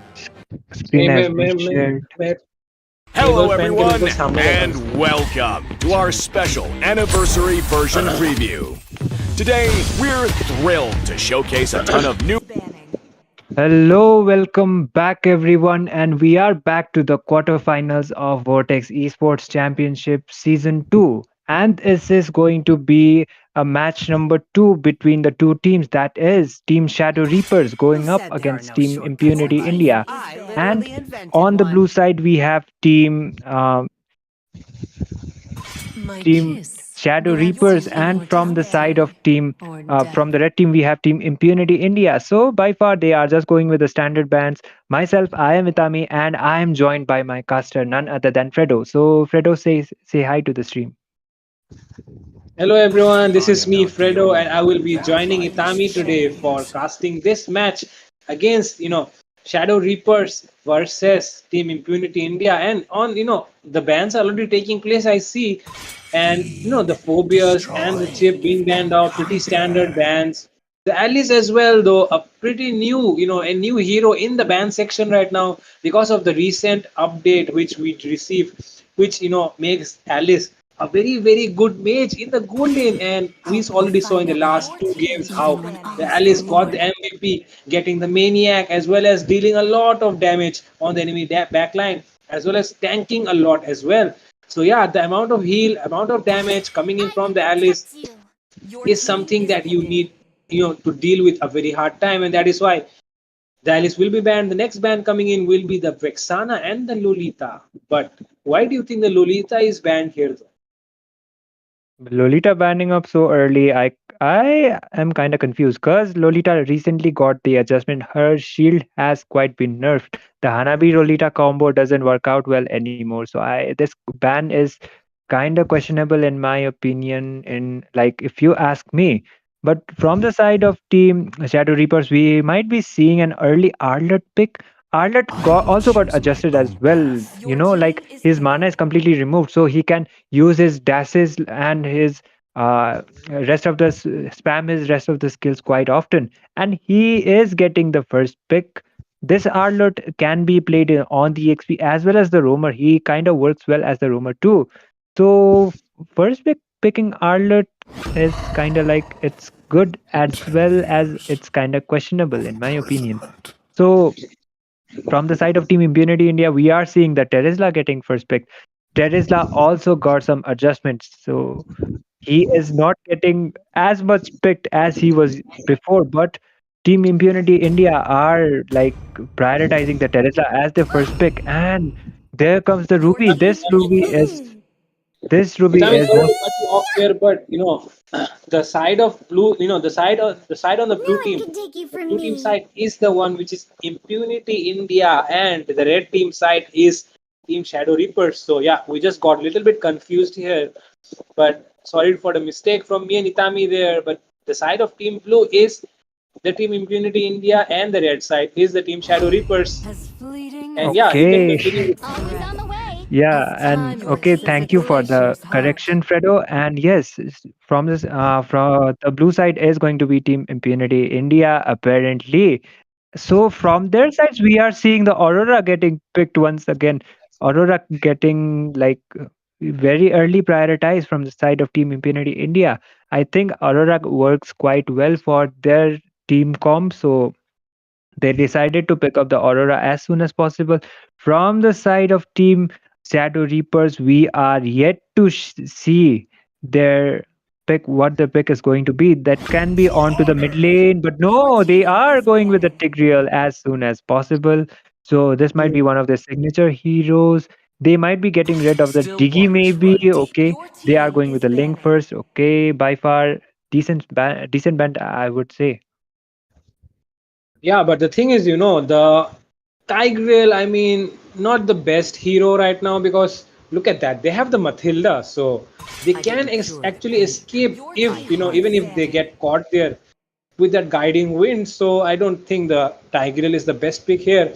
But I do think that the Grok would have been a very, very good pick here because the Arlot won't be able to do anything against that Grok in the front line, and the Arlord will become useless because of the Grok and the threat from that Arlord of the final slash of those dashes coming in from his second skill as well. That thing will be nullified, and right now we will be seeing that the bans have already taken place of the second phase. It will be two jungler bans coming in from the side of Team Shadow Reapers. It will be the Alpha as well as the Ling. I mean, the Alpha and the Ling are a very, very good jungle hero for in the current meta as well. Even though they are even though the Ling got nerfed like 10% reduction on that critical damage, but still he is a viable jungler. That is why they will be banning him out immediately. And on the other side, we see two mage bans happening, the Paramis and the Valentina. They really know that, when the Aurora will use that Frigid Glacier, they can escape if they have that Paramis Nether Realm. That is why they will be banning it out. As well as, they do not want the Aurora's ultimate to be copied. So yeah, the Valentina banned out as well. I mean, very good draft coming in from the side of Team Impunity India. I'm very shocked. I mean, look at that. The way they banned out, they do know that they are forcing a lot of things out in this game. Especially because I guess they know that the side of Team Shadow Reapers has a very small hero pool. I guess because otherwise, the Roamer would have probably picked up that Grok there because of the Arlott as well as the Mathilda. I agree with you, and from the side of the red team, I'll be really honest. All of the four heroes that has been picked kind of relies on the team fights, because the implosion from the Tigreal and the Louis S2 as well as the S1, Ruby's S2's crowd control as well as Tesla's penalty zone. These are like four combination kind of heroes. So individually, they will be lacking quite a bit. And there comes the Fanny from the side of the red team, the Shadow Reapers, and quite a confident Fanny pick, I would say, against the Hanzo. Hanzo is also quite good on this meta, but it depends on the user. How good are you going to be utilizing it? Looking at the drafts, I'll be honest, I kind of like the draft of Team Impunity India more. So we will be seeing some action coming up as soon as possible. This is going to be the quarterfinals, day 1 of Vortex Esports Championship, and this is the match number 2 between Impunity India against Shadow Reapers. Yep, and looking at the draft right now, like you said, the side of Team Impunity India does look a bit better because even though the enemy side has a lot of team fight combination heroes, they do have that Mathilda on their hand to make that escape if they ever, get caught. But right now we see that the side of Team Impunity India having that Hanzo there against the Fanny, I mean, doesn't it remind you of those ranked and classic games where you have a teammate who picks up a Hanzo when the enemy, when you have a teammate who wants to pick up a Fanny, and because of that, the Fanny's buff gets stolen in the early game and the Fanny starts speeding. Anyway, that was just a quick reminder of the things that we face in the game every now and then. I agree with you. As soon as someone picks like second picks or third picks Fanny, someone decides to troll and ends up picking the Hanzo. Ending up, Fanny doesn't get her blue buff. So, okay, they are just going with their objectives. Tigreal is trying to get some vision onto that Matilda. Matilda is trying to get some vision onto the blue buff. The blue buff hasn't been started yet for the side of the red team, but we might be seeing some skirmish going around in there, but nothing much has been done. Fanny will be proceeding to her blue buff. She started with her red buff first this game, so she was quite confident that Hanzo is not gonna be coming up to steal her blue buff. So okay, by far it's like so far so good. Yeah, but but one thing which I want to mention here is that in the team fights, while the Hanzo is busy with his demon form, using his ultimate to chase down enemies, his body is very vulnerable, so someone needs to protect it, because otherwise the Fanny with his cables, I mean the mobility that the Fanny has, she can go anywhere on the map very quickly, and that means the Hanzo's body does have a little bit vulnerability here when he will be using the ultimate. So I guess the Aurora will have to guard his body when the team fight is going on, otherwise the Fanny will sneakily make a play and cut down his body with that cutthroat right there and right then and there when he gets the chance. So yeah, the Hanzo has to be careful here from that Fanny. I agree with you on that. Like, they need someone to be protecting that Hanzo when the demon form has been used. And there comes the turtle as well. Hanzo is trying to first contest it. Fanny is still waiting for them in the blue buff on the buff, and Fanny trying to make an initiation. There comes, and Fanny is able to secure the kill onto that Arlott. A beautiful Frigid Glacier coming up. Hanzo is able to secure that kill onto that Tigreal as well. Fanny was almost taken down. She was able to retreat, and I guess this is going to be an uncontested turtle for the side of Team Impunity India. That was a really good team fight that came up. Fanny still joins the team fight as soon as possible, though she might be able to get a turtle, but no, Louis is able to secure the turtle this time. That Aurora will be forcing her flicker right now, and her passive is still there. Meanwhile, Hanzo is able to secure the kill onto that mid side, and Tigreal with the implosion play coming up. The penalty zone has been used by the Tesla as well, and a 1-for-1 trade just came up from both of the sides. Yeah, this Fanny, I mean, she's using one cable a lot. I mean, she's not even using two cables so much. I see her using one cable a lot more than she's using two cables. And oh, look at that. The are not able to survive from that, Terisla's first skill passive damage somehow. But yeah, with that, the turtle did went into the favor of the enemy side, the red team side. That is team, what was the name? Shadow Reapers, right?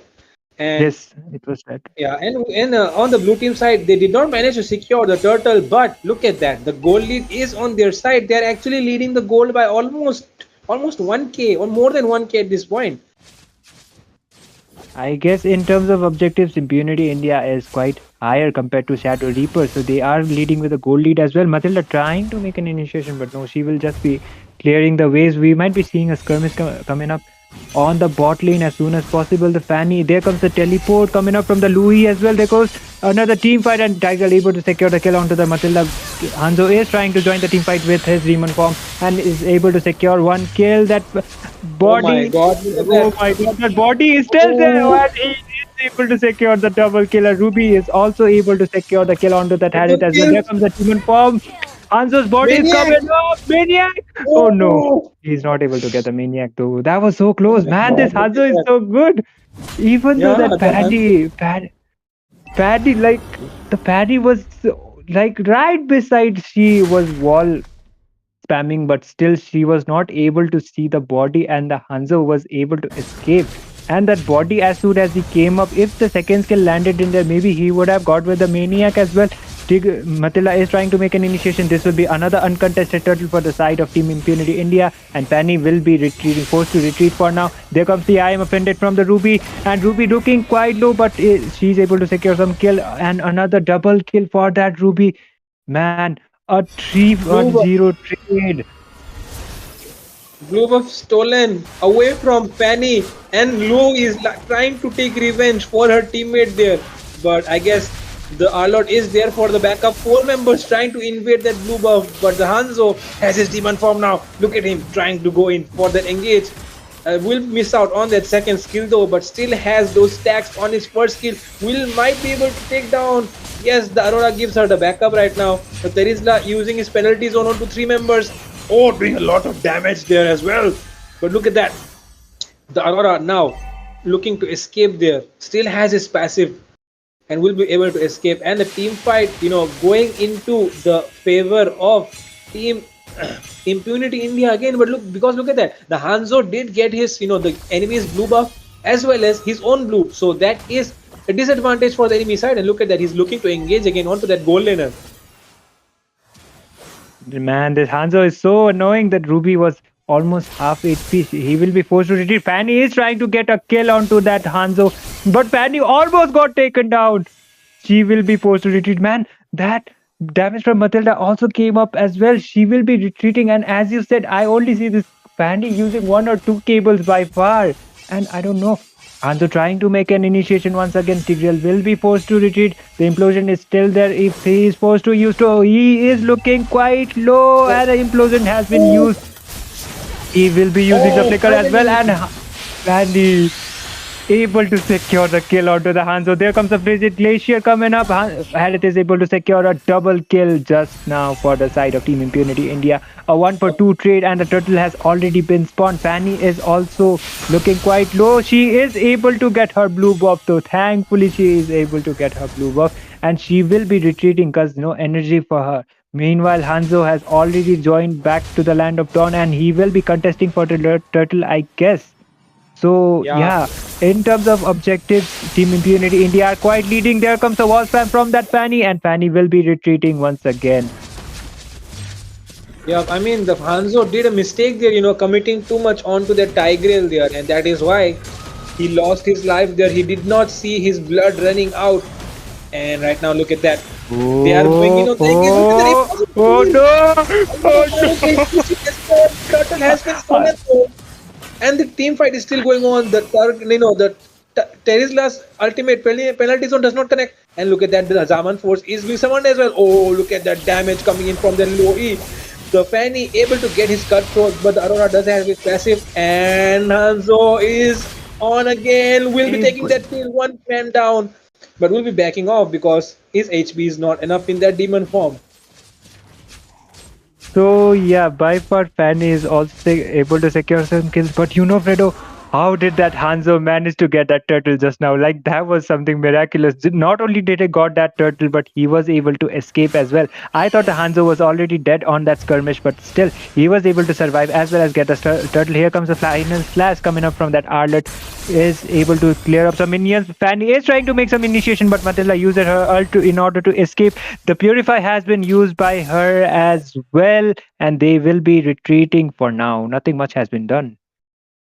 Yep, they did try to take that tier 1 tower in the top lane, but not enough to take that down. That Fanny able to defend it somehow, but the side of team. Oh, look at that! The Fanny's red buff, sorry, blue buff has been invaded again. But they will be able to defend it somehow. The Loi almost losing her life there if not for the Tigreal. And tier 1 top lane has been taken down. The penalty zone has been used as well. One man versus three, but it will be going down. The Fanny trying to do a lot. Going on. Oh, will be taking down that Harith, and the Fanny is on a killing spree. And there comes the I am offended from the Ruby. The teleport has also been used. There goes the implosion play from the Tigreal. So many resources has been used just to take down that Arlord, but I guess that was quite worth it. They will be able to secure the bot tier 1 tower from the bot side, and the Lord has already been spawned. And they are only like Impunity India are leading by like it's already been 10 minutes to the game, and they are leading by over 1.2k goal lead. So still, I guess Shadow Reapers have the chance to pull it off and make a comeback as soon as they are able to initiate some good team fights and make up with those 4 picks which are mostly reliant on the team fights. Here comes Hanzo with his demon form trying to take up to that kill on the Terizla. The flicker has been used and they will be retreating. There comes the I am offended from that Ruby. Ruby is trying to make a solo play, but she will be taken down. No, she will be retreating. Louis just teleported there onto the bush and she will be retreating as well. There comes Tigreal trying to make an implosion play. The implosion has been used just now. Fanny is looking quite low. There comes the Frigid Glacier from that Aurora. Bakimot is able to secure the kill onto that Ruby. There comes the double kill from that Harith once again. Louis is looking quite low, and that dash from Matilda is able to make him join out right on position, and a triple kill for that Harith. Quite a trade, a 3 for 0. And that Fanny is quite low as well, and I guess she will not be able to join to the lot fight right now because he doesn't have a blue buff and as well. So Team Impunity India will be getting this Lord for their side. Yep, and the Lord has been secured, and it does seem like Team Impunity India are on the upper hand right now. The Fanny will be going in for the buff, but the damage coming from the damage coming in from that Harith is so much the Fanny cannot handle it at this point because it's the mid-game time and the Harith has already gotten his power spike. He does have that Starlium Scythe, that Holy Crystal, as well as a Feather of Heaven, and that's a lot of items to deal with for a Fanny right now. And the mid-lane tower will be taken down as well. The Frigid Glacier being used too early though. The Lord is still coming up and they need to clear the lanes to be able to make that push onto the inhibitors. They do need the inhibitor tower as soon as they can, because if it goes into the late game and they're forced to take a team fight, there is a high chance that the enemy side will come out on top. So they do need to push and try to end first fast before they can they are able to make those team fights happen. I do agree, and the Lord is marching from the top side. The lanes are not synced, so I guess this will be an easy lot takedown for the side of the Shadow Reapers. But Fanny is trying to clear the mid lane tower as well. Hanzo is coming up from his demon form, trying to take a kill on that Louis, but his not the body, that the Shadow will be taken down immediately. Oh, look at that! Look at that! Harith is trying to take down the turret there, but he's not able to do so. The lane clearing is just so good right now. Harith is able to take down the tower from the top inhibitor tower actually, and Fanny is like trying her best to get her blue buff, but she will be almost punished. She will not be able to get her blue buff. She has to force to retreat, and Hanzo will be able to get Fanny's blue buff as well. You know, Fanny without blue buff, she will be struggling a lot. Yeah, but right now all she can do is go to those opposite lanes and try to get that split push for their team. Yeah, and I guess it would be better for Team Impunity India to be waiting for the another lot in order to like instead of pulling up a team fight in there, because the gold lead is still they do have the gold lead, but I guess in terms of team fight, Team Shadow Reapers have a better composition. So I think it would be better to be waiting for the Lord, and with the Lord they will be able to sync the lanes and try to end the game as soon as possible. The Hanzo trying to dive in once again, but his body, like his shadow, will be immediately taken down. He just got the Thunderbelt just now, and oh my god, that damage coming up from Louis and Harith. Here comes the Frigid Glacier. There comes another team fight, a double kill for that. Harith is able to secure the triple kill. Maybe a Savage. He is trying to the Mania coming up. The Savage, almost the Savage. Ruby is really low, and the Savage coming up from. Oh no! Hanzo is able to secure the Savage. By the Hanzo. Very unlucky, Harith. Very unlucky. But yeah, it's a very, very nice gameplay coming in from Impunity India. They show that they are the better team here against the other team, and that is why they will come out on top here and secure the victory for this game.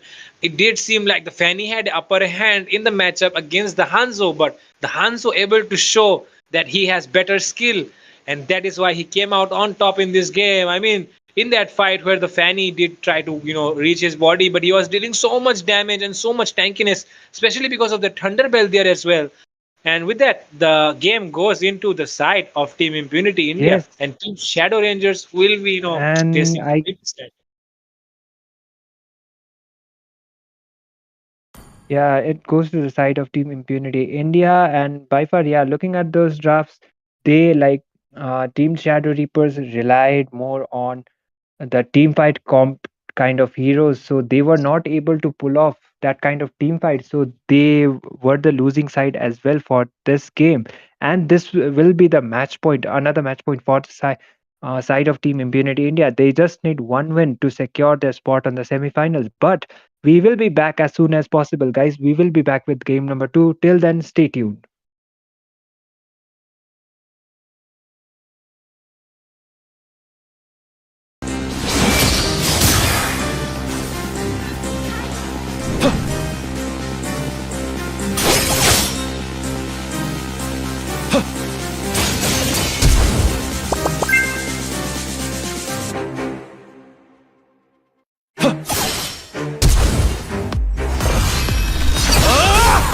An enemy. A darkness plagues this world, unseen by mortal eyes. People prayed to the Immortal One to safeguard the sanctity of peace.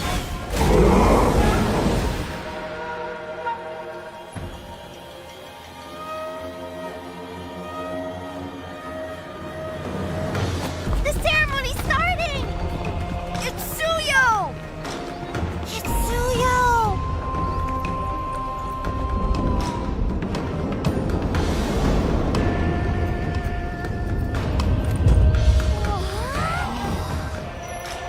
I bear this mask, for this duty is mine alone.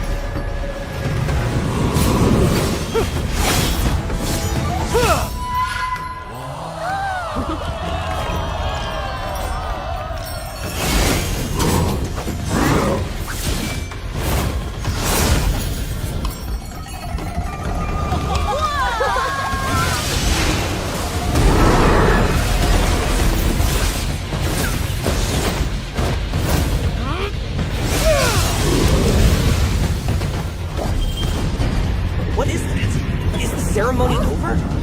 Mommy, I'm scared. What is that?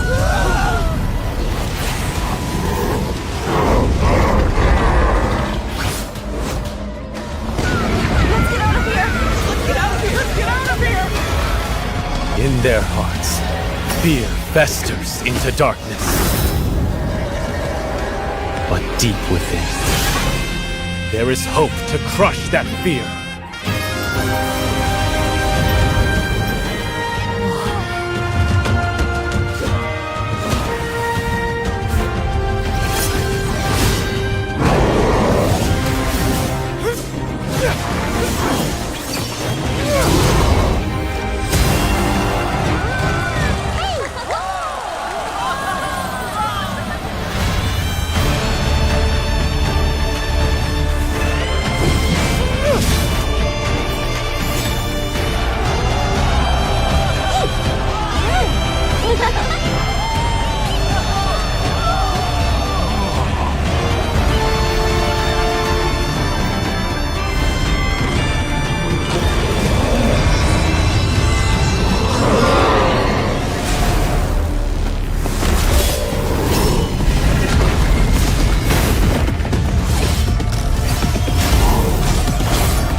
Through this mask, I see no fear.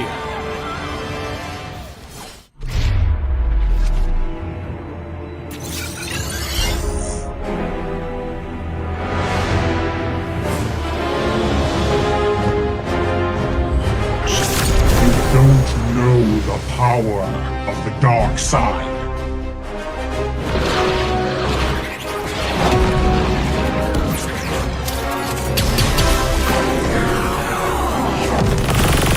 Target on the move. Prepare to engage.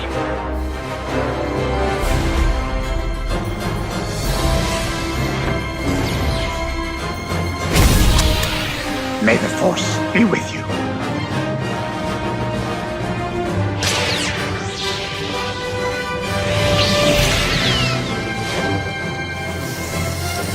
I will do what I must.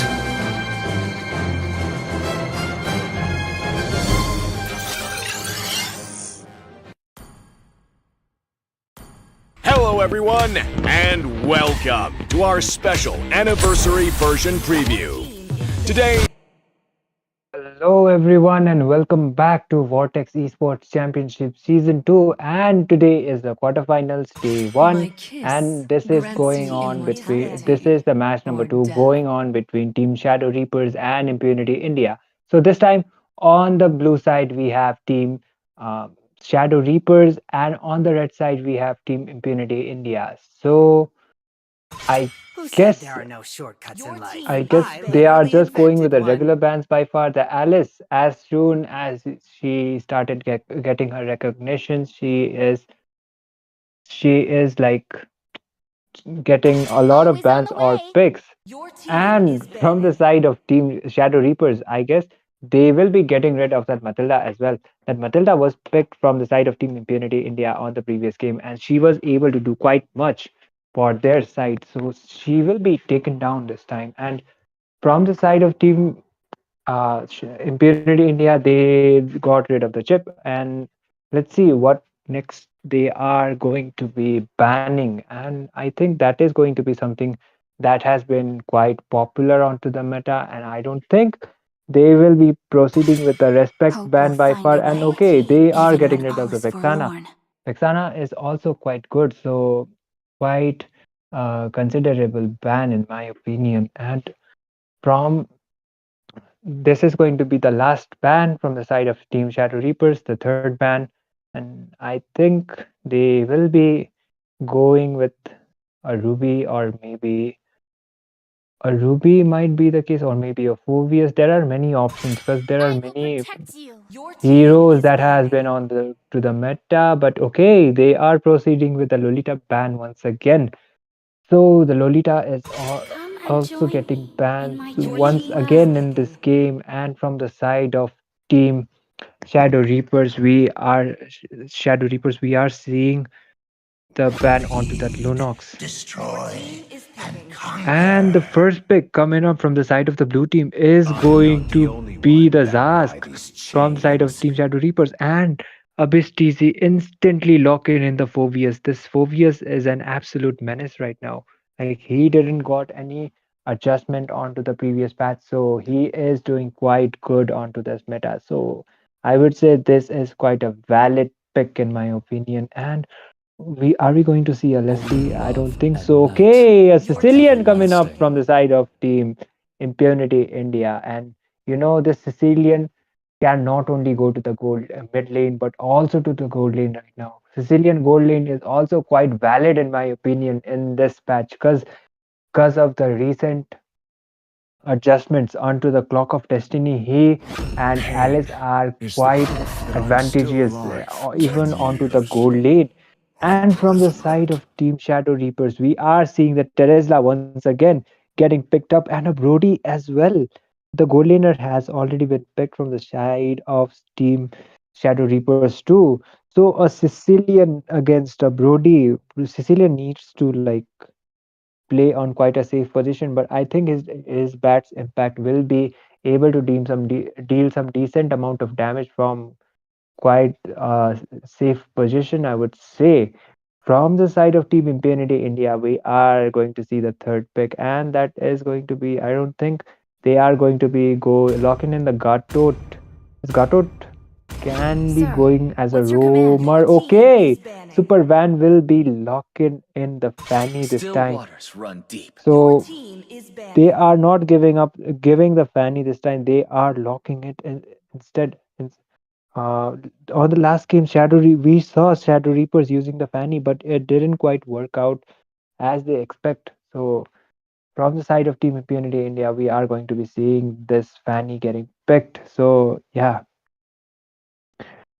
the bans are also being done from both of the sides. So I guess they will just be proceeding to ban another meta hero that has been quite dominant onto this meta. So yeah, let's wait what their ban is going to be. And I think, Hoot hoot. Horology is okay, my they craft. are getting Diggy is my rid name. of the Diggy. Are they planning for a Tigreal or an Atlas pick? Upon the Maybe edge that of is the why void. Diggy just got banned. And from the side of Team Impunity India, they got rid of the two junglers. That is the Link as well as the Nolan. Nolan also got some adjustment. His damage has quite increased on this patch. So getting rid of the Nolan is quite valid in my opinion. So they are getting rid of it on for this The game. hunt And from the begins. side of Team Impunity India, we are seeing another ban, and that is going to be the Ruby. The gold laner, but I strongly believe the gold laner has already been picked for the side of Team Impunity India, and I I strongly think that they are going to be proceeding with the rumor this time, and they will be taking their time picking their mid laner. So yeah, that's pretty much it. And are they going? Yes, they are going with the Tigreal pick, even though Shadow Reapers picked banned the Diggy. I think they were banning Diggy because they wanted to pick the Tigreal for their side, but instead Impunity India maybe would have like read them, and they proceeded to go for the Tigreal first. And from the side of Team Shadow Reapers, we are going to be seeing the Hayabusa on going to the jungle. But he got some adjustments too. He got quite a nerf onto his ultimate. The Ogi Shadow kill is not as durable as before. So quite a low damage, I would say. And are we going to be seeing a Selena mid lane after such a long time? But no, that is going to be the Akai going as the rumor for the side of Team Shadow Reapers. So looking at both of their drafts, if you ask me which draft I like by far, that is going to be the red side, the Impunity India's draft. But still, I personally also like the draft of Team Shadow Reapers, but their draft kinda lacks the current meta, I would say, because Zask is also nerfed, Terizla is also adjusted, Haya is also adjusted. So these are the heroes that were quite dominant on the previous patch, but on this patch, that is going to be quite tough to catch up for them. And from the side of Team Impunity India, we are seeing the Faramis. The Valentina is not picked, so going up the for the Faramis is quite valid, and as I mentioned before, the Sicilian is going to the gold lane as far as I'm concerned, because Sicilian gold lane is quite trending right now, following the Alice as well. Alice is also being really picked up onto the gold lane. So is the Sicilian. So we will be proceeding with game number 2 of match number 2, guys, and this is going to be between Team Impunity India going up against Team Shadow Reapers. So this is going to be the match point for Team Impunity India. And if they proceed to win this match, then they will be qualifying for the semi-finals of Vortex Esports Championship. MOBA So Legends! here we go onto the land of Dawn. 5 seconds till the enemy By reaches the far, I guess battlefield. they will just be Smash going them! with their objectives. Haya is starting his Ultimate blue, like deployed! red buff first, and Fanny is also proceeding. No, Fanny is going to be proceeding with his blue buff first. So, yeah, that's pretty much it for now. And Tigreal is trying to get some vision onto the mid lane. By far, nothing has much has been done. The Zask is also helping out the Hayabusa instead, like in getting the buff as soon as possible, and Fanny is able to secure her blue buff as well. By far, yeah, so far so good for both of the teams. And the Sicilian, as I mentioned, was I thought as soon as he got picked, I thought that he will be picked in the gold lane, and yes, he is getting picked on the gold lane. And Sicilian is going to the goal against the Brody, so he needs to be like quite aware of his positioning, because Brody can caught him, but Fanny is able to secure the blue buff of the Hayabusa. There comes another skirmish. Zask is looking quite low, but oh no, the Brody is almost able to get the kill onto that Fanny, but he will be taken down by that Tigreal. Like he will be pushed by that Tigreal. He almost got caught up on that Brody, and Brody is looking quite low. Paramesis is trying to make a play, and a first blood coming up for the side of the Paramis. They are trying to poke that Akai as well. Akai might be taken down too, and that kill for that Sicilian, man. A 2 for 0 trade, man. This is not looking so good for the side of Team Shadow Reapers already. And the turtle is also about to spawn, and I strongly feel like Team Impunity India has the stronger position to contest for the turtle as well. So by far, yeah, they will be proceeding for the turtle too. And okay, there comes another team fight coming up. Phobius might, Terizla might be taken down, and he does taken down. The flicker has been used by him as well. Fanny looks kinda low, so she will be retreating and she will be joining the turtle fight as soon as possible. But I feel like Fanny will be proceeding to her blue buff first, then she will be starting the turtle. But no, she is okay, she is going to her blue buff first, and she will be starting the turtle. Meanwhile, Phobius has already like started to assist that Fanny by getting quite low HP of that blue buff. And look at this Sicilian coming up to the mid lane as well, trying to get as much stacks as possible, because Sicilian mostly relies on his stacks. So as much stacks he gets, the stronger he becomes. And once he gets his Clock of Destiny, he will be quite dominant to join the team fights as well, and he gets his Clock of Destiny as soon as possible. The first item get by the Sicilian is the Clock of Destiny, as I expected. And looking onto the top side, they are getting quite pressured. The Akai is still there to give him some vision, the Brody some vision, and we might be seeing a skirmish coming up really soon. The Akai, I think this Akai is gotten picked in order to counter the implosion from the Tigreal, but we will see how good it works, because Akai is still yet to get his ultimate, and here comes another skirmish. Fanny is able to get a solo kill onto that Zaz. Here comes the Ogi Shadow kill coming up. Paramis is able to secure the kill onto the Hayabusa. Look, the Akai is looking quite low as well. The Bats impact from the Sicilian. He is already dealing so much damage, and Bakimat is able to secure the kill onto that Akai too. Man, this Sicilian onto the gold lane is really like pulling off. Sicilian hasn't been onto the meta for so long, and now finally he is getting that recognition he deserves. This Zask is trying to make some plays with his Nightmare Spawn, but he will be forced to retreat. I don't think that is going to be much. Paramis almost got taken down, but that Fanny instantly got that kill onto that Brody. Here comes the heavy spin from that Akai onto that Fanny, and here comes the penalty zone from that Teresa, and he completely misses the penalty zone. They all will be forced to retreat for now. Even that flicker combo was not enough for that Teresa to connect to the penalty zone, and Phobius trying to make some plays with his ultimate in here. There comes the drag and the implosion play from that Tigreal. Look at the damage coming up from the Phobius already, and that Haya is instantly taken down from the hands of the Phobius. He is looking quite low, so he will be forced to retreat. The Zaz might be able to join the team fight, but he is not able to do much. The Nightmare Spawn has been used, and Zaz will be forced to retreat for now.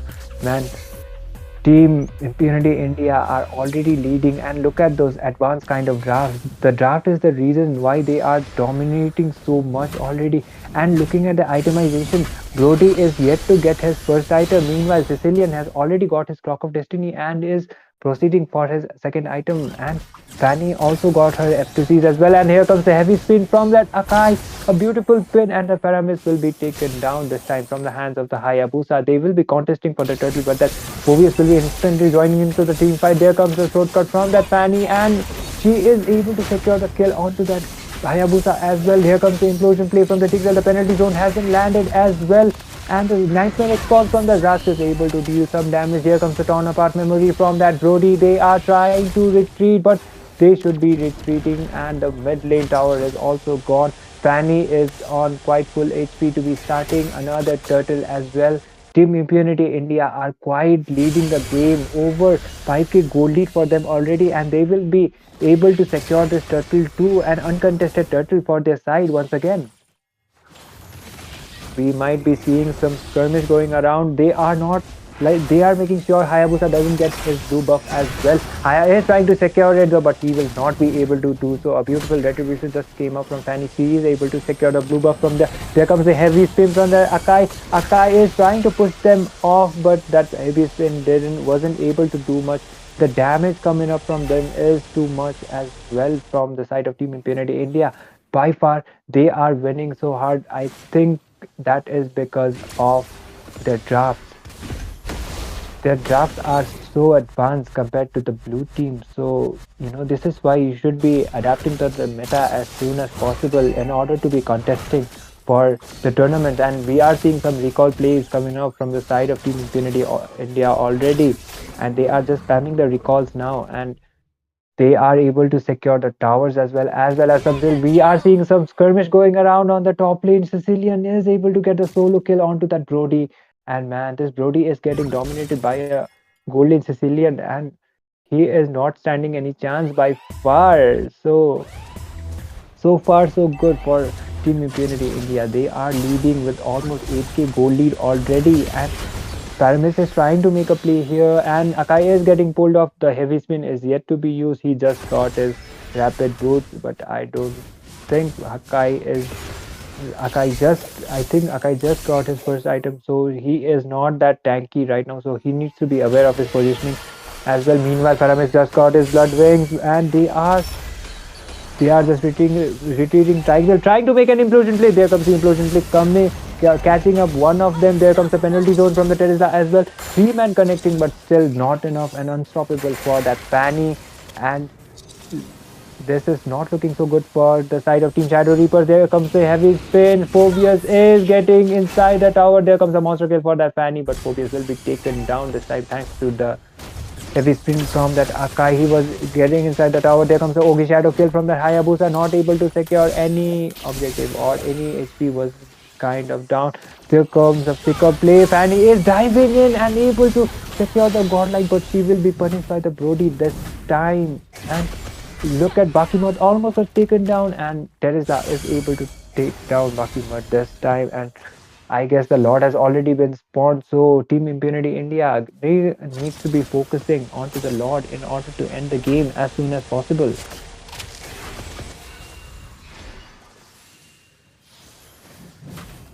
They are trying to focus to the Lord. The Fanny has just spawned, so I guess she will be going for her blue first, and then she will be starting the Lord. We are seeing some skirmish going around onto the bot lane. They are trying to make some team fights come in. I think another team fight might be coming up in there. The Brody needs to be aware of his positioning because the Phobius is still there waiting for him. There comes the concealed play. Here comes the implosion from that Tigreal. Phobius is making an initiation once again. The Fanny is trying to join in as well. Phobius is able to secure the kill onto the Brody, and the Tesla's penalty zone has landed as well. There, they are looking quite low HP then, but the Paramis is able to save his teammates with his ultimate, and Haya is also getting taken down. An absolute massacre, a double kill for that Paramis, a 4-for-0 trade, and I guess this game is pretty much over. Akai is the only man standing remaining to defend the base, but Brody will be spawning immediately. But I think Team Impunity India should be going for the Lord and try to end this game as soon as possible. Here comes the bat impact from the Sicilian. Look at the damage from the coming up from the Sicily. Brody trying to get a kill on him. A turn apart memory has been used as well, but Paramis to the rescue, and Paramis was able to save his teammate Sicilian, and they were able to pick up the kill on the Brody. Meanwhile, Team Impunity India has also been able to secure the Lord for their side, and if they are able to sync their lanes and if they are able to synergize well in here, the game is pretty much over for the side of Team Shadow Reapers. But we are yet to see what they can do. Almost 10k goal lead for the side of Team Impunity India already, and the Lord has also been spawned from the mid, so they just need to be focusing on syncing the lanes and ending the game as soon as possible, I would say. And if that Tigreal makes a really good implosion play, then it's pretty much over. Even though the heavy spin can deny the implosion play, but I don't think that would be enough. All of the people are gathering to the mid lane, and there comes Tigreal with his concealed play, trying to make an implosion play. There was the implosion play, but the Purify has been used. Hayabusa is able to secure the kill onto the Tigreal, and there comes the heavy spin from the Akai as well. There comes the penalty zone from the Terizla 2, and mega kill for that Paramis, and Sicilian is able to secure the kill onto the Zask as well. Sicilian will be retreating, and the shutdown onto that Brody. The base is wide open, but they don't have someone that would defend march to the base. Team Impunity India needs to back off for now. They don't have two of their peoples as well. So Fanny is trying to go in and dive into that Brody, I guess, but Terizla will be retreating as well. They are trying to make another play. I guess the throat cut will be enough to kill that Terizla right now, but no.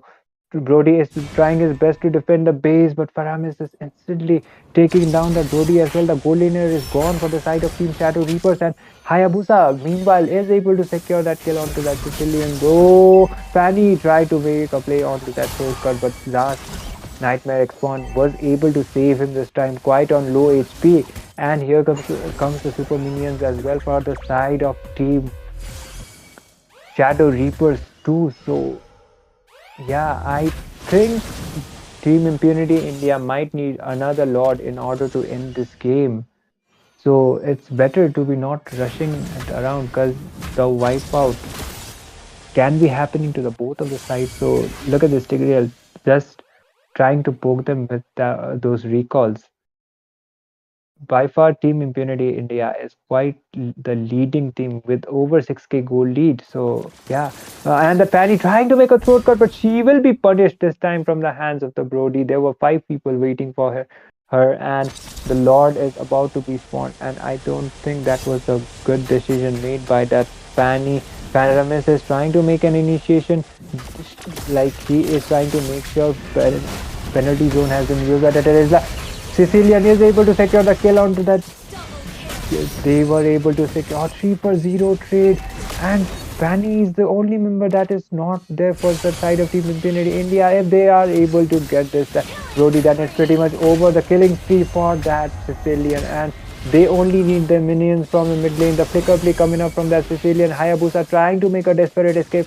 Here comes the Ogi Shadow kill from him, but I don't think that would be enough. The Fanny is also joined as well, and it is, I guess it is pretty much over. The Hayabusa will be taken down too. They don't have their minions, though. There comes the Zask as well as the Akai trying to make a desperate play, and Sicilian will be taken down this time. too much of an overextension just now, and Impunity India could have been ended the game, but I think they will be going for the Lord instead and try to end the game there. But I strongly think if all four of those tried to mark into the base, then that game was over. And Fanny trying to make another play. The penalty zone is not there for Teresla, so he will be retreating. I think this might be one of the strategies, or I don't know why are they not contesting the Lord yet. They might have something up to their sleeves. That is why they are not contesting for the Lord.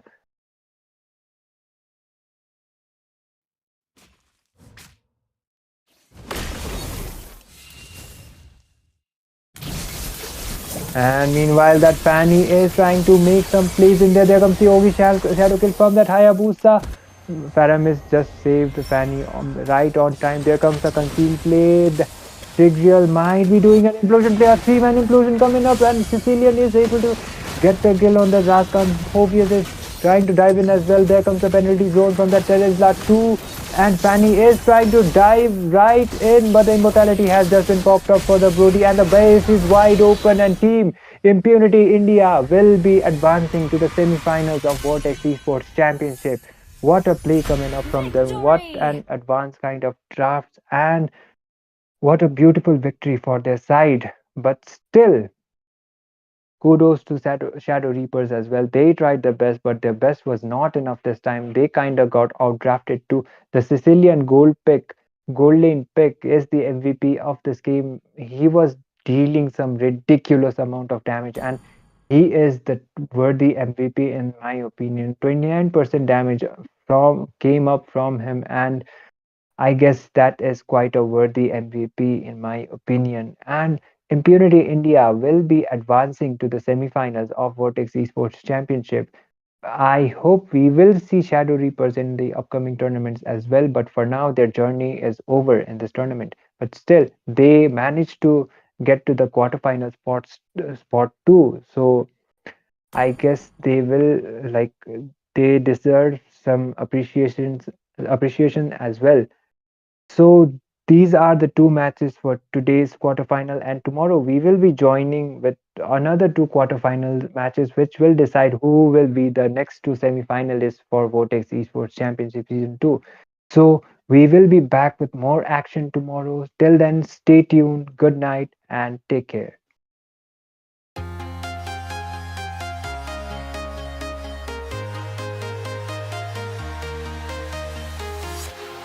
Walking alone, the streets are empty. The only thing I can see is my own silhouette.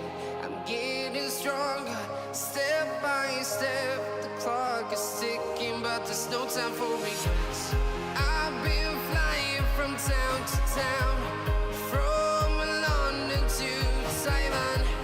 I've been all around the globe trying to protect your soul. We are heroes tonight. We will fly above the sky. We are heroes tonight. Yeah. We are heroes tonight. We will fly above the sky. We are heroes tonight.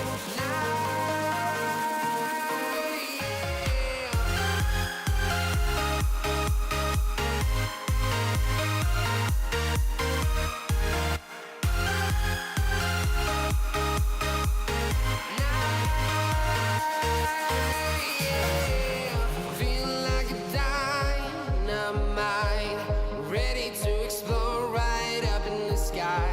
I need you to listen, I need you to hear, and don't show